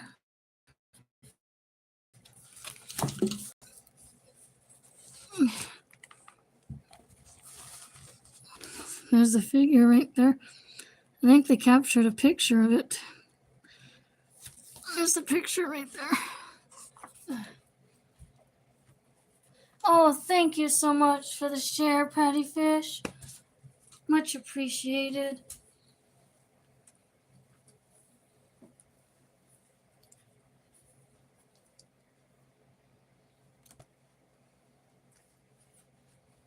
Then she said, as her mysterious limping presence continued to move toward the kitchen.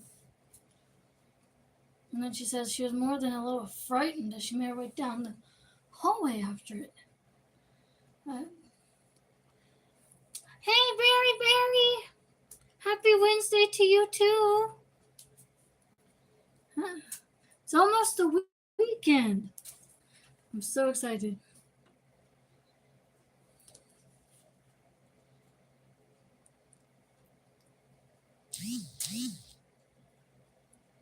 Nowhere's over 102 right now? Okay, Uncle Shark. I was just wondering where that person was from. That was 115. I'm like, I don't know about that.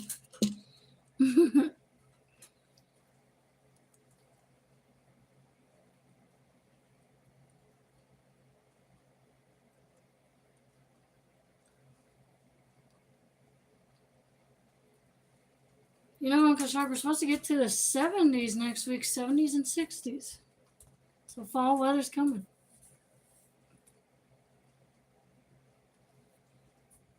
And pretty soon I'll be getting the footage of beautiful fall colors.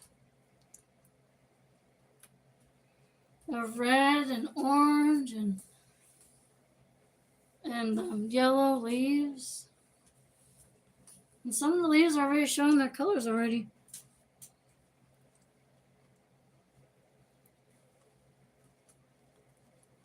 It's pretty cool.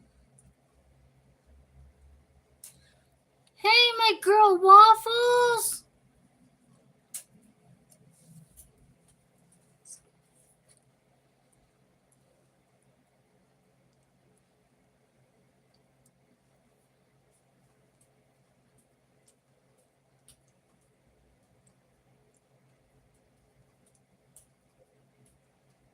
We're reading some ghost stories, my girl Waffles. So then she says, I thought before about how crazy I was to decide it was a good idea to follow him. But the rooms in that house were full of family. Besides, this guy had a way of disappearing when I woke someone up.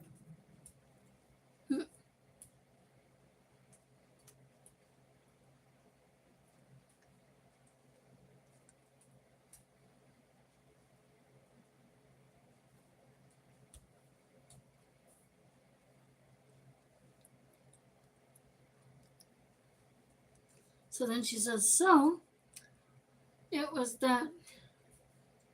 She says, she followed the big figure as it lumbered into the kitchen, staying on her toes and keeping her distance. I would keep my distance too if I were her.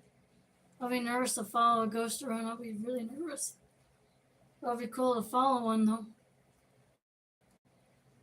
And then she says that she smelt the cigar smoke again. And then when she was in the hall between the kitchen and the stairs. And then she said I could see him in the kitchen turning real slow to open the door that went down to the basement. And then she said, still moving at his plodding pace, he was just about to walk through the doorway to the basement when it turned and looked straight at her. Ooh. She said, I'll never know if he saw me or if it was his habit to look down the hall before he went downstairs, she said. She says, I know that I didn't see any part of a face. No nose, mouth, or eyes. Hello, innocent moments. Welcome in.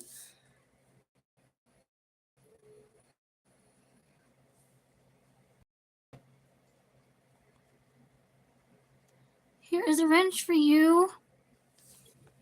And hi, Maritza. Yeah, the wrench. You can toss up your link if you want innocent moments. Oh, it's understandable, Alma. Oh, hi. Pitto. Is that one of your pets there, innocent moments? Cool.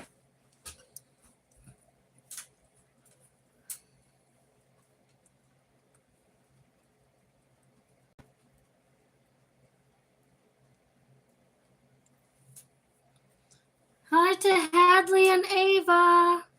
Aries.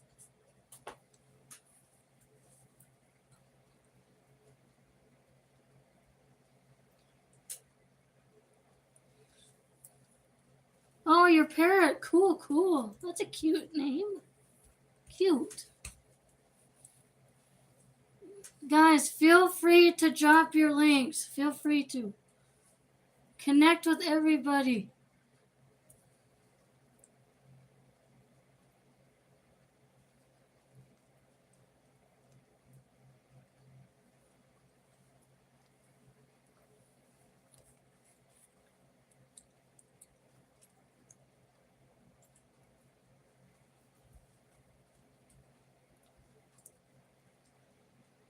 Then she said,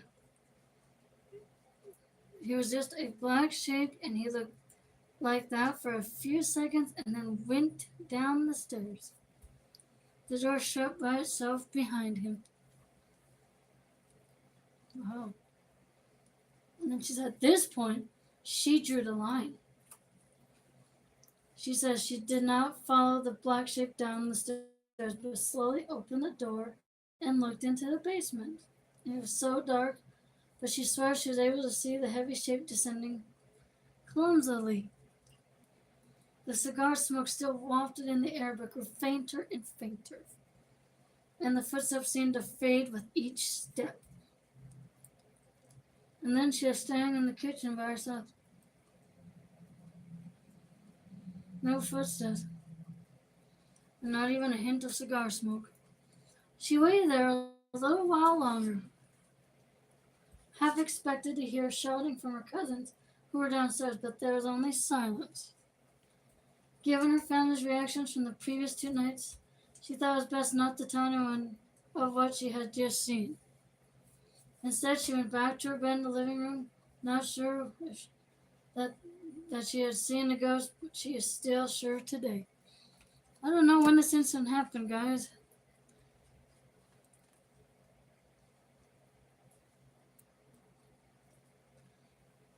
Not sure. So then they said,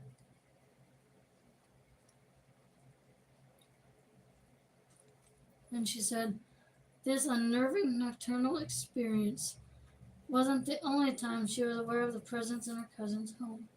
Then she said, a few days after that, she was back upstairs sleeping on the floor in her cousin's room. And then she heard the dragging noise in the hall again. But she didn't bother opening the door that time around. She said, I let my cousin sleep and let the big, dark entity go down to the basement in peace.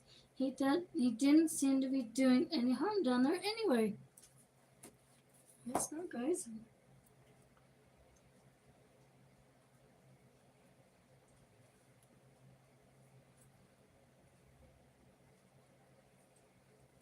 And then she said,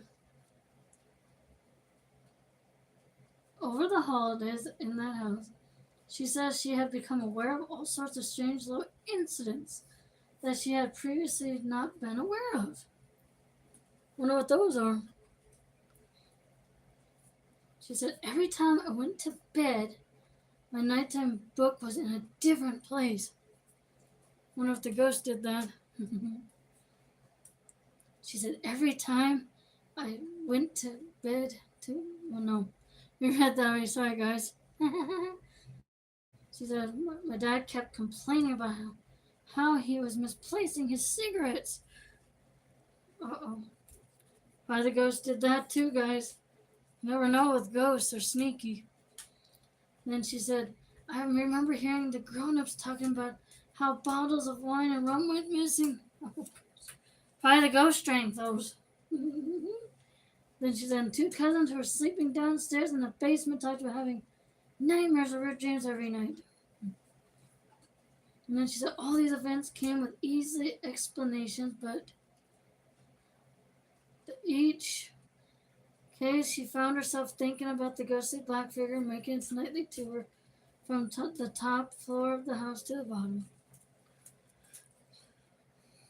All right, thanks for coming in, Halverton. You have a wonderful day, my friend.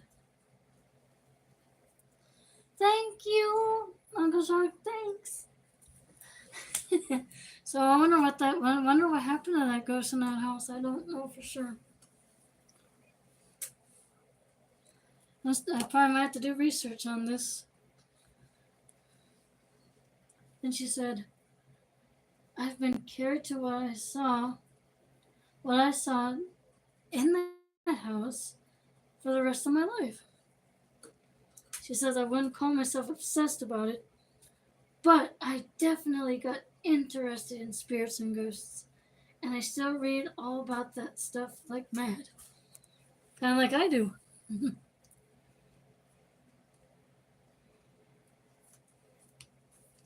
Hold on 1 second. I'm going to plug in the phone, guys, for a minute. Right back.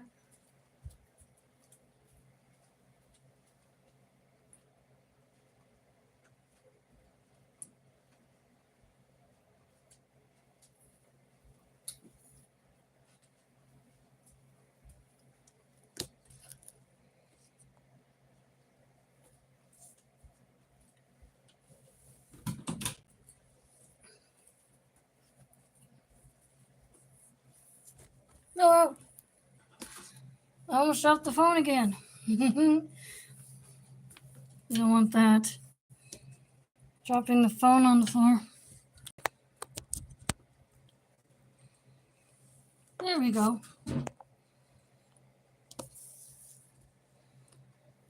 Oh no, my girl waffles.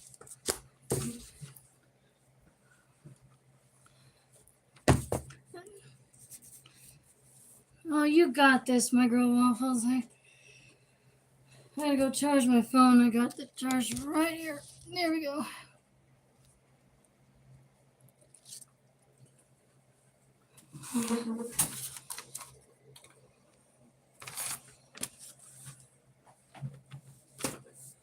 There.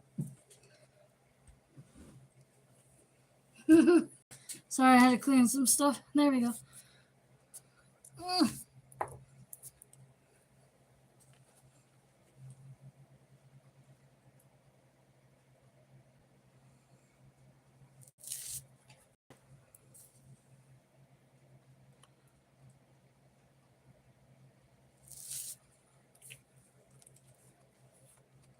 Then she said, "Did she ever see the black figure again?" She said, "I never knew who he was or what he wanted there," was her reply. We kept on visiting a few more years, and then she heard those footsteps some nights and smelled the cigar too. But after I saw him go down the basement that one time, I left him alone. He wasn't doing anyone any harm, and I think I felt a bit sorry for him. I feel sorry too. Yeah, creeping through the house alone at night for the who knows how many years. I don't think he wanted to be bothered. So she said by the time she was 14, her uncle had sold the house and moved with his family elsewhere, she said. She said she never visited the house again. She says, I'm not called to go to Billings so much anymore, she said. But whenever I find myself back in town, I always think about that man I saw on Christmas all those years back. And she says, I wonder if he's still going down the stairs of that house. He probably is. You never know. You just never know. You just never know with ghosts. They return to the same place. They return all the time. They return a lot.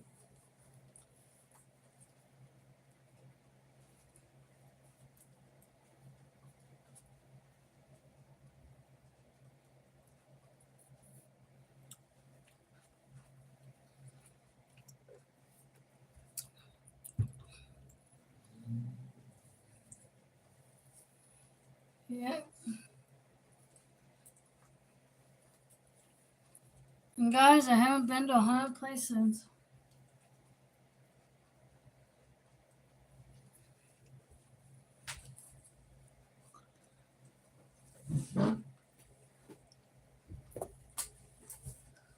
So anyway, guys, I still think that ghost wanders that house off and on. You never know. Ghosts have that.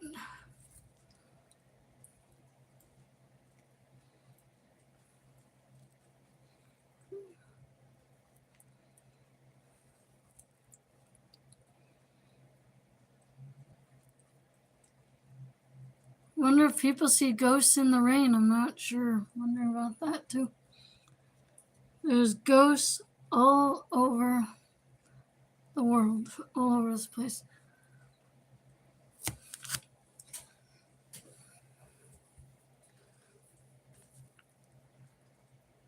Oh, I appreciate that, my girl Waffles. I appreciate you stopping by. Much love and aloha.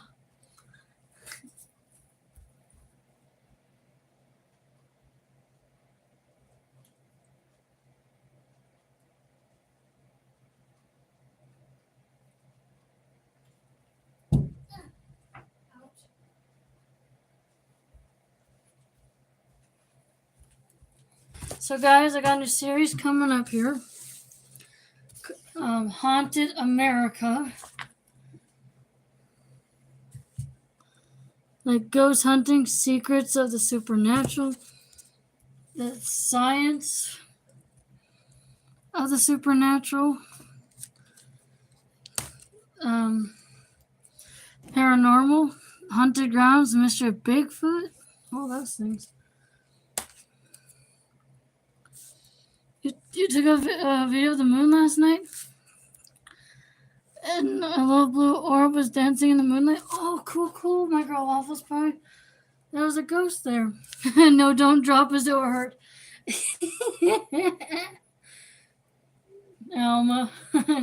Yeah, I almost dropped the phone again. Sorry.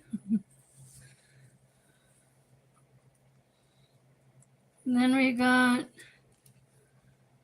ghost hunting. We got ghost hunting, tales of the paranormal, haunted houses and scary mysteries. So this is Bannock's building. I was talking about a haunted place in Bannock like weeks ago, but this is what has Bannock there. And then we got the world's most haunted places. So this is Haunted America. It's coming soon. Just don't know when we're going to do it yet and go that far.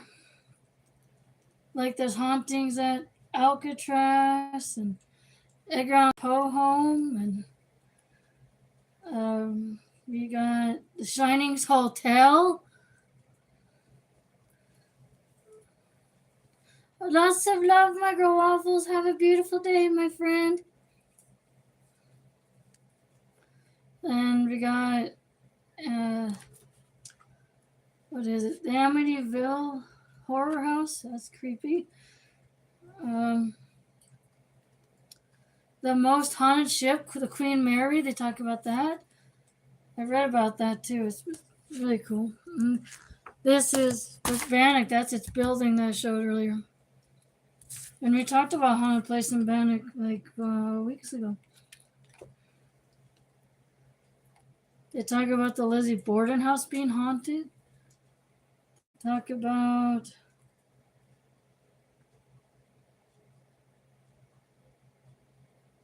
they have Alcatraz. They have they have Bannock. They have another story in Bannock.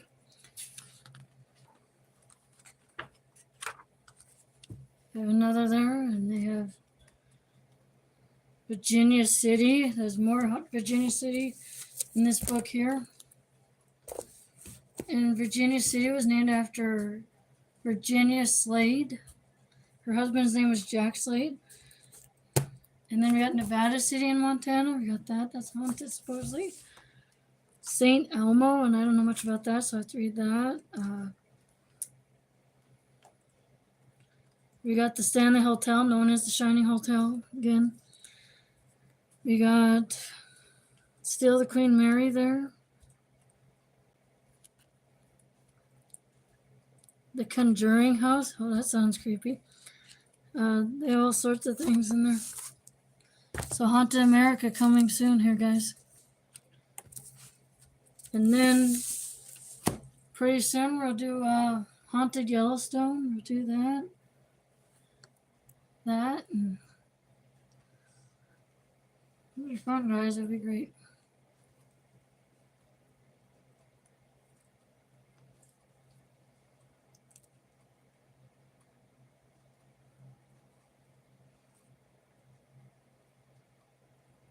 We gotta find Haunted Yellowstone. We're gonna do that if I find it. We also gotta find Haunted Glacier. We gotta find that. It'll be great. It'll be so fun.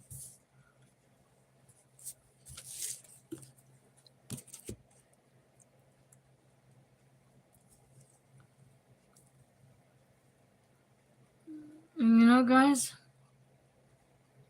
one of these days I'm going to show you historic downtown. live drive around historic downtown. I'll show you guys that.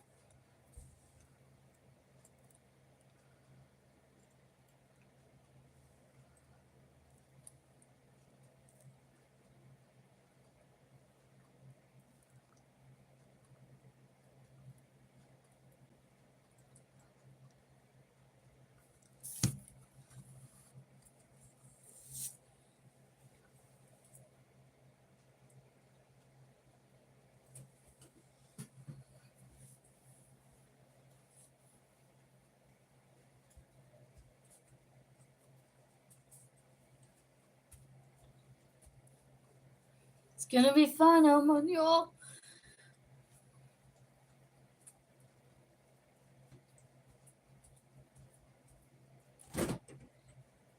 Hold on, guys. I'm here.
Hold on, guys. I'm gonna get a snack here quick.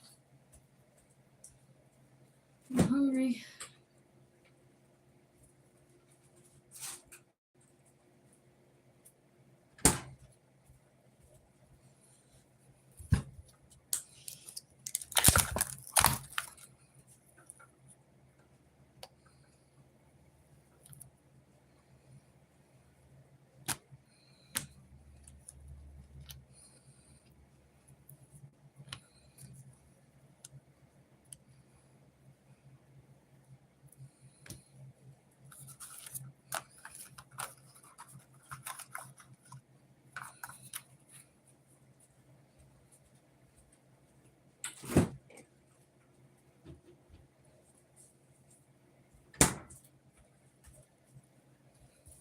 I'm having some lunch meat, guys, for a snack.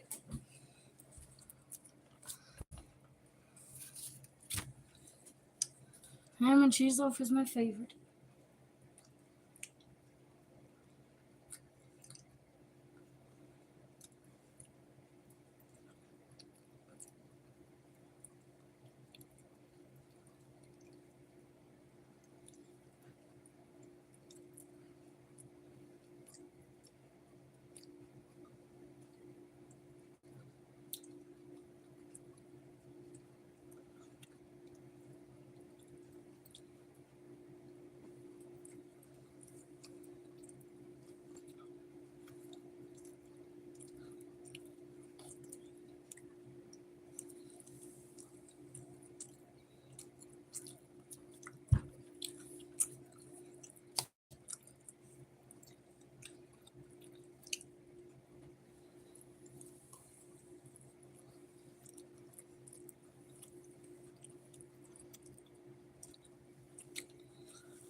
Michael's Adventures.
And guys, I got my ornament of the year already for this year.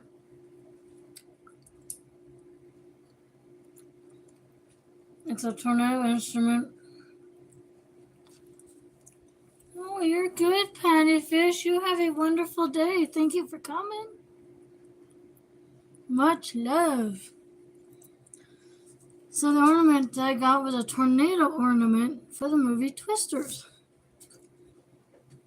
And I cannot wait to buy the movie. I can't wait.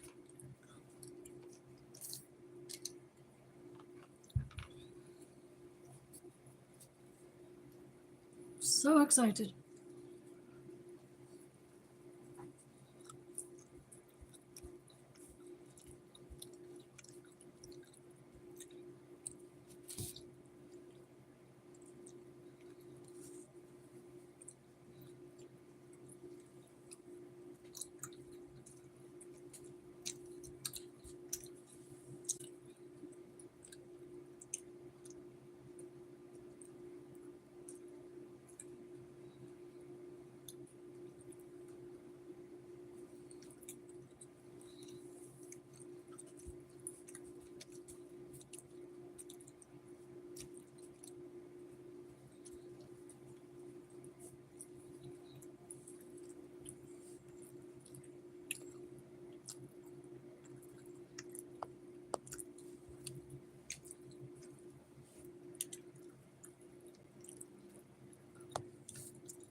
Whoops.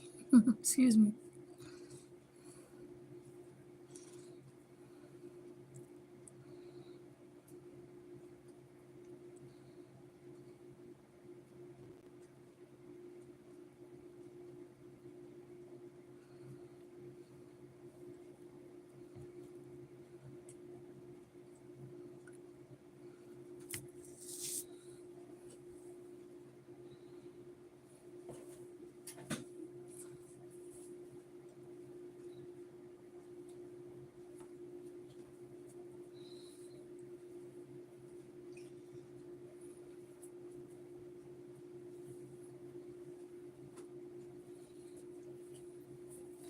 What's haunted Michael's Adventures? A lot of places are haunted.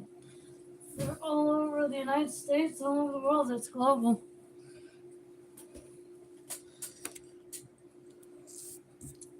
Everywhere.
Excuse me some more, guys. Okay, thank you. I'm just wondering what else should we do today? Let's see. I'll show you guys this. Speaking of ghosts, see if I can find it here. Speaking of ghost salmon, you guys, this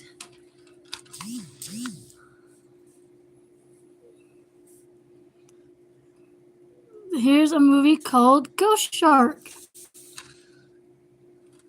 That's a shark movie too. It's called Ghost Shark because he's a ghost. He comes back as one of those. Pretty cool, huh?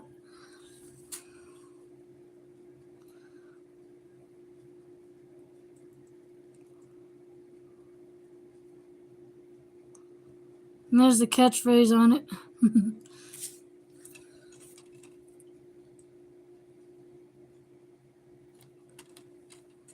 Speaking of ghost stories, that's one of the short movies I have. You like that, Aries? Yeah, there's a movie called Ghost Shark. I've watched it. It's a great movie. You should watch it sometime. It's a really cool movie.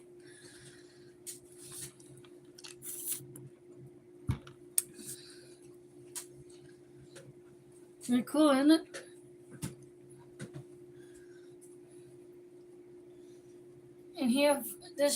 And this ghost shark in the movie, he appears in all forms of water, like the faucet in the sink or the bathtub or the washing machine. He's everywhere.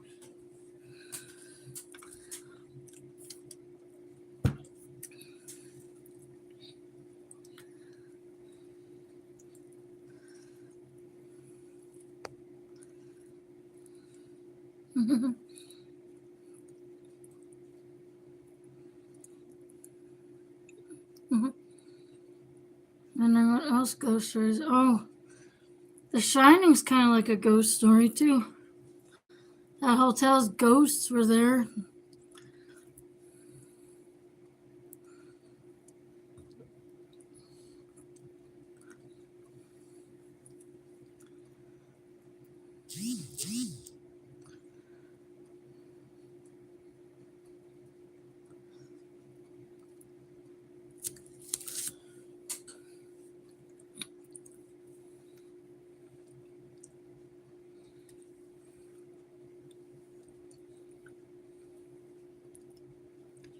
There's all sorts of ghost stories.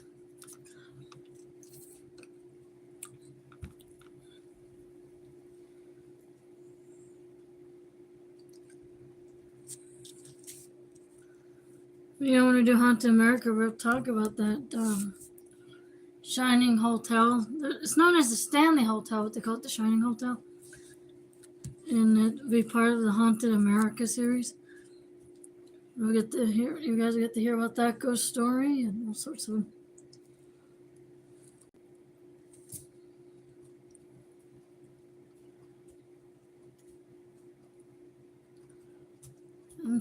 I used to watch this show back in the day when I was a kid. Speaking of ghosts, it was called The Ghost Whisperer. It's called.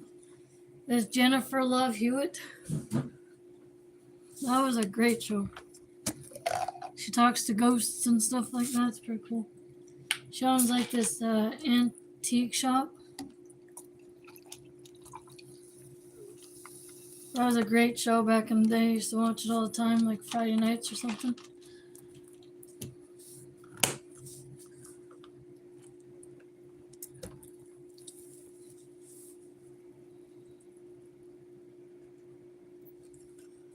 That was many years ago.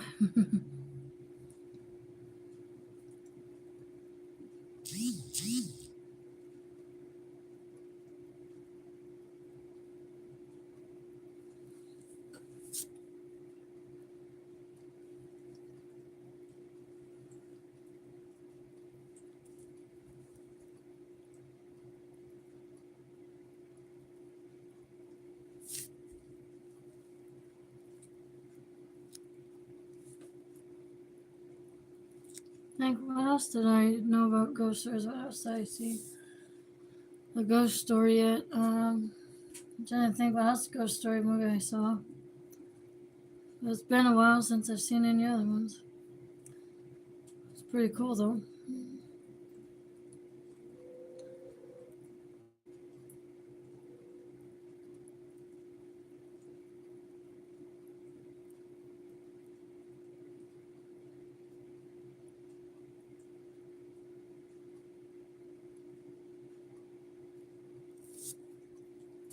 It's been a while since I've seen shows with ghosts in it, but I want to see Ghost Hunters.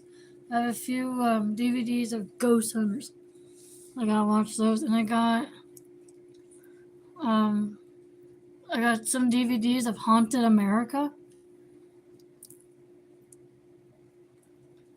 That was pretty cool. A guy from Star Wars. I'm trying to remember what his name was. Michael Dorf and stuff. He narrated it, and I still have it somewhere around the house. And then I have another DVD around with these ghost stories that happen throughout the world, and like it's pretty cool. Let me see if I can find that one of those DVD things. I'll be right back, guys.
I found it. Found one. Oh, thank you for coming in, Elma. You have a wonderful day too. I'll text you later too, okay? But I appreciate you stopping by, Elma. I found the Ghost DVD. It's called Ghost Adventures. Ooh. Wonder what they catch.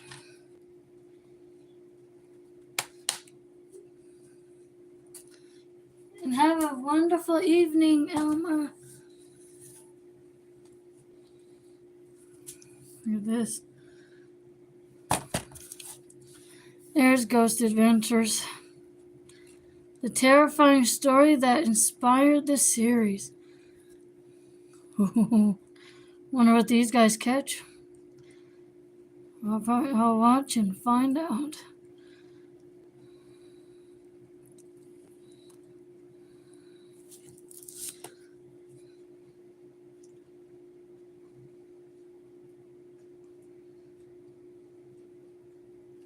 It says, in this full-length film that inspired the hit travel series, they visit a club in Virginia City, Nevada, and the Goldfield Hotel in Goldfield, Nevada. Two of the most notoriously haunted sites in America. And they said during the highlight of their existence, the two infamous locations were the scene of other crimes of passion, a recipe for trapped souls. And they said, prepare yourself for the creepiest footage ever caught on tape, where others won't set foot. And they said the team witnesses a full-bodied apparition and a poltergeist that sends them running, and more shocking evidence that proves ghosts exist. Pretty scary, huh, guys? Hey there, George.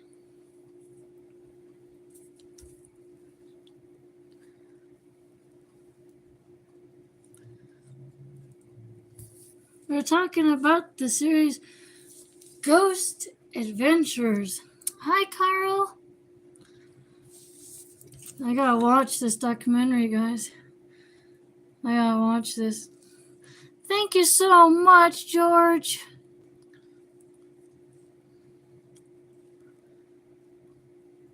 And this came out in 2010, so my mom's coworker gave me this documentary. So cool. It's 10:40 there where you're at, Carl? Wow. Almost 11 o'clock where you're at. Wow. It's almost 4 o'clock here. I gotta watch this documentary.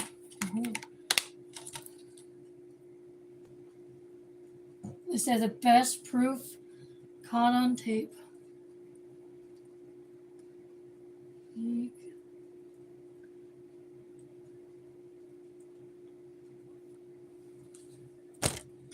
You know, guys, if I watch it, I'll let you guys know how it goes. Ghost Adventures.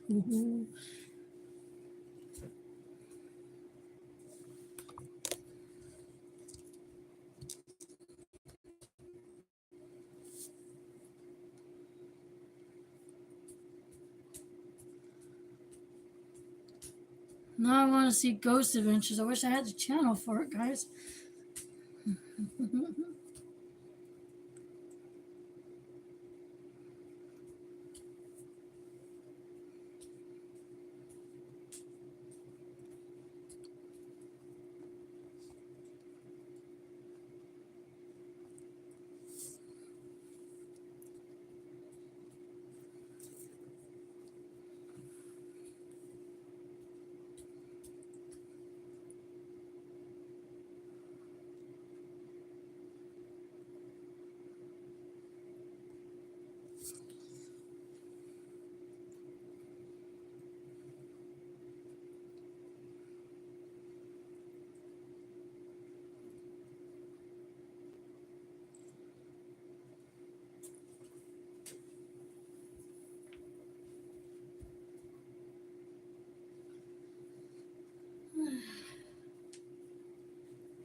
Yeah, back guys. I gotta go check the laundry.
It's 4:45 there in Chicago. There, Sydney Cat. I think you're like an hour ahead of me there. Like I said, I'm still learning time zones. Still am now. It's going on 4 here right now, actually.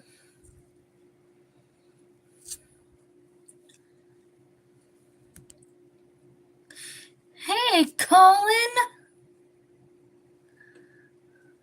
Welcome in, my friend. Here is a wrench for you so you can toss your link up if you want.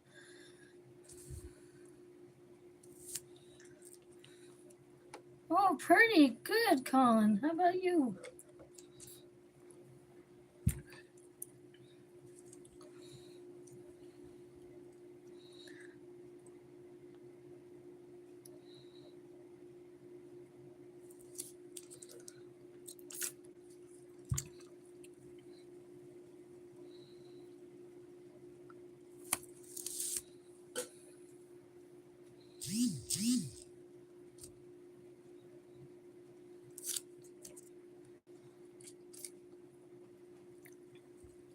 You're taking a lunch break at work? Cool, Colin. I just had a snack a while ago. Hey, welcome back again, Welda. Yay!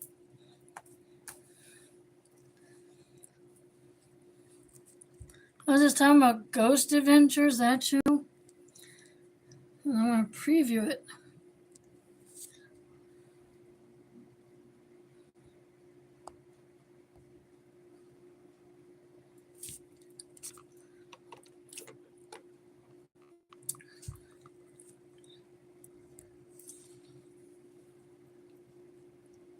Yep, Carl. Yep.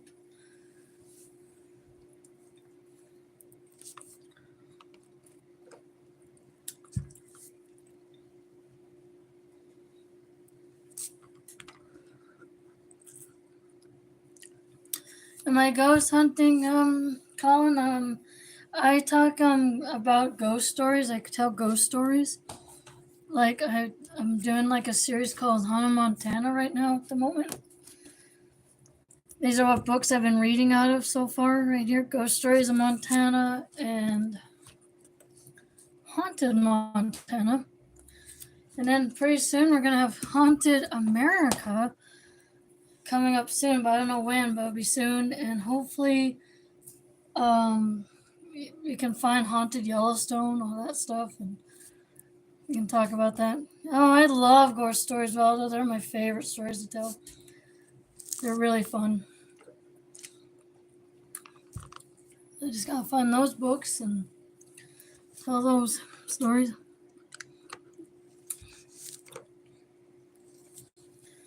But yeah. Oh, thank you for coming, Michael's Adventures. Have a lovely day. Much love. You just been working on your channel? Might upload a video in the next couple of days. Oh, awesome, Welda. You know, guys, probably. You know, if we get close, we're gonna get very close. We get closer to Halloween. We'll do more ghost stories. We'll do more, since it's that month. Because you know, people tell ghost stories on Halloween too. People have.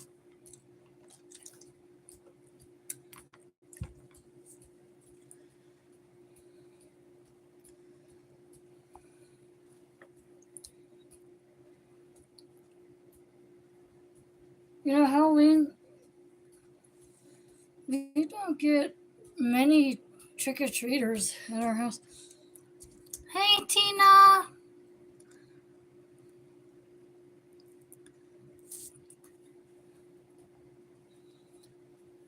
It's just we don't get much. You don't get very many trick or treaters, Colin? Yeah, we don't much here. I don't know why. We at our previous building, we used to get like 2 to 3 of them. And here we don't get very many of them. It's really weird.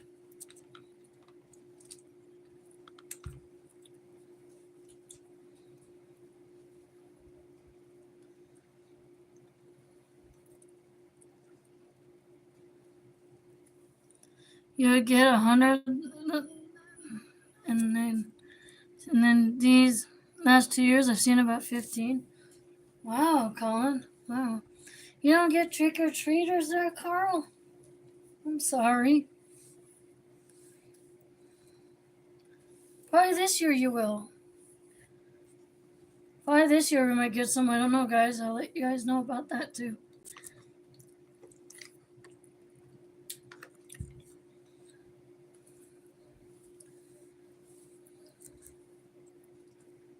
And then on Halloween, I'll do a video of my costume.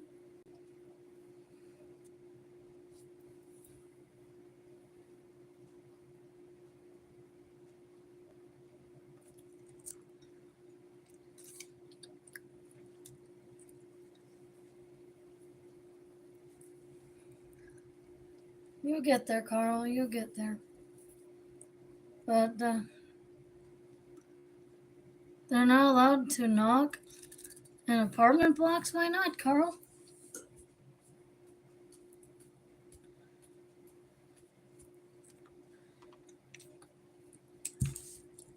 You know, guys, one year on Halloween, I was with a friend of mine. We went trick or treating, and my mom, do I have plans for Halloween going trick or treating or passing out candy?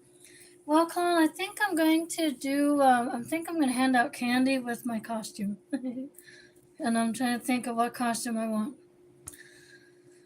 It'll be fun. But one year, my friend and I, we were going trick or treating with my mom's. I think it was at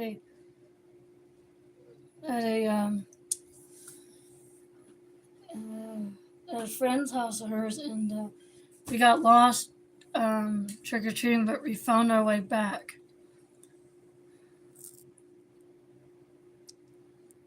And so yeah, but eventually we found our way back again. Yeah, very. Like I said, we found our way back though, Colin. We were good. I think it was like when I was 12 years old or something, 12, 13, something like that.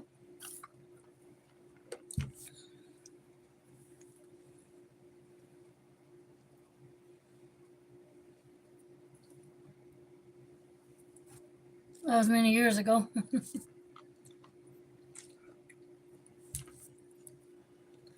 And you know, we stuck into a group of trick or treaters that day too, but it rains at Halloween where you at, Carl? Wow. Probably might rain here too. You never know though.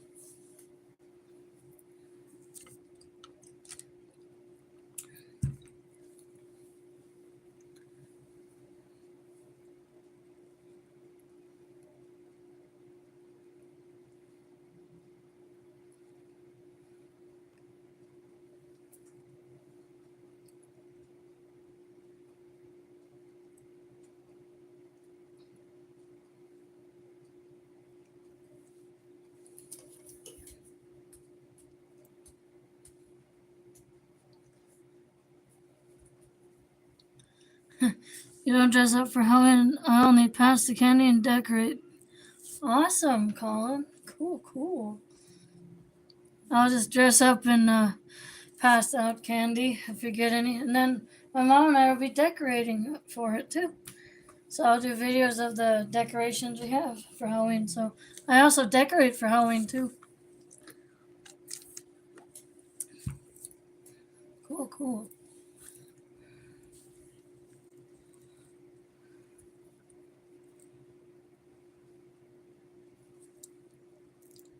Then after Thanksgiving, after Halloween, we do Thanksgiving too. You know, for our decorations, we put scarecrows up, pumpkins, all sorts of things.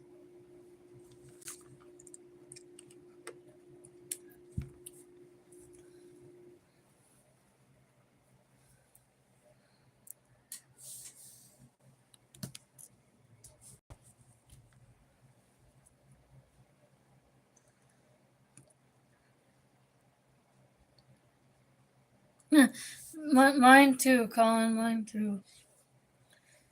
I like Christmas as well. Then there's New Year's, all sorts of. Hey, Odyssey.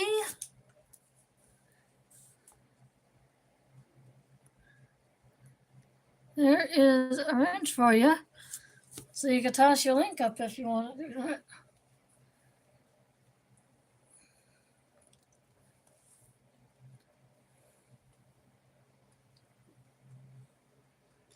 Yeah, yes, I do. Honestly, yes, I do. Is Halloween the 31st of October? Yep, it is, Carl. You got it. Yep, it is, Colin. It's on the 31st. And it lands on a Thursday this year.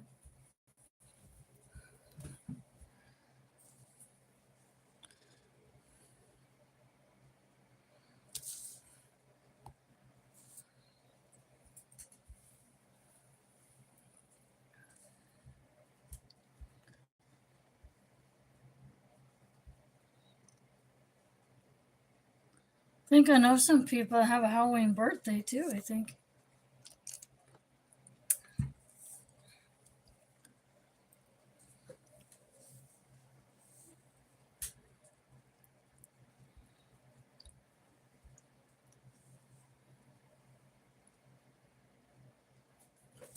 I'll be back, guys. Hold on 1 second.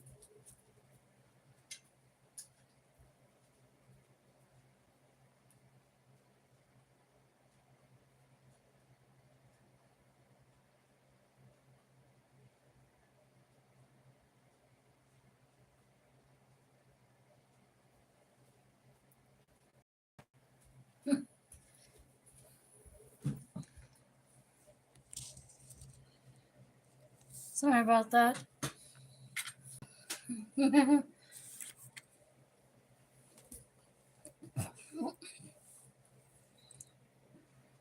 Excuse me. Hey, Henry, Leslie, Vermont.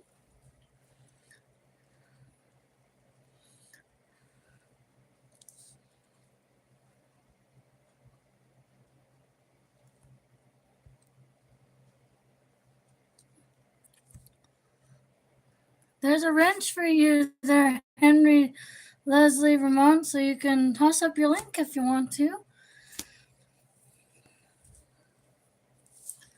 Yep, we're kind of getting ready for Halloween.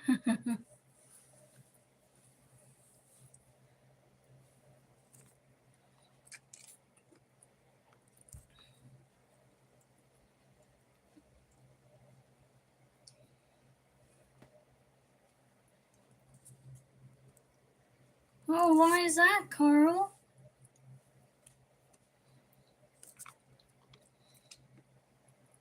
Oh, you're very welcome, Henry, Leslie, Vermont.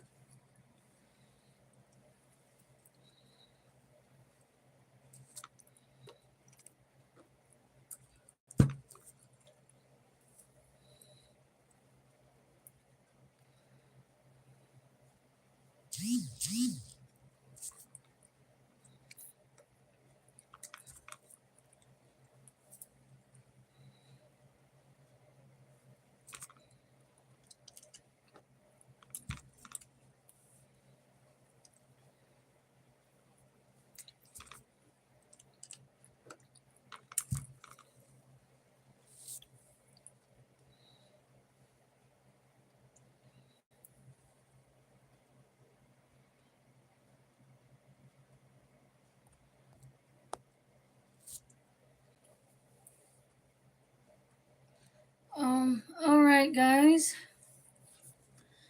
I'm gonna have to cut the stream here, but I really appreciate you all for stopping by. Um, much love to everyone.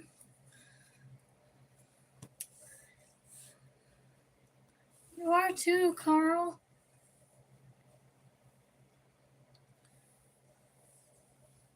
So I'll see you guys on the next one. Okay, guys?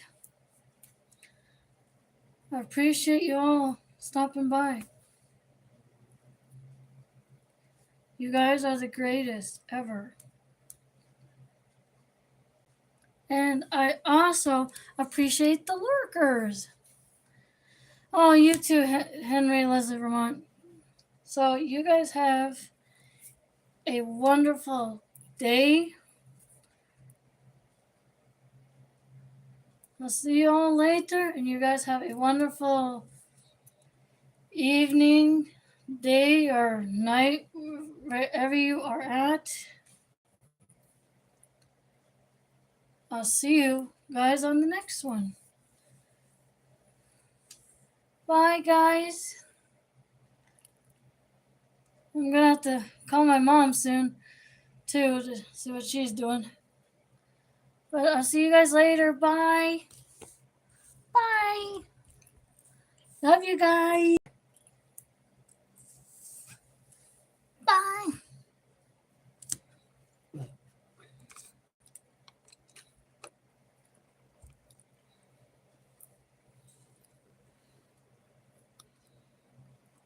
Much love and aloha to you all. Ahana for life.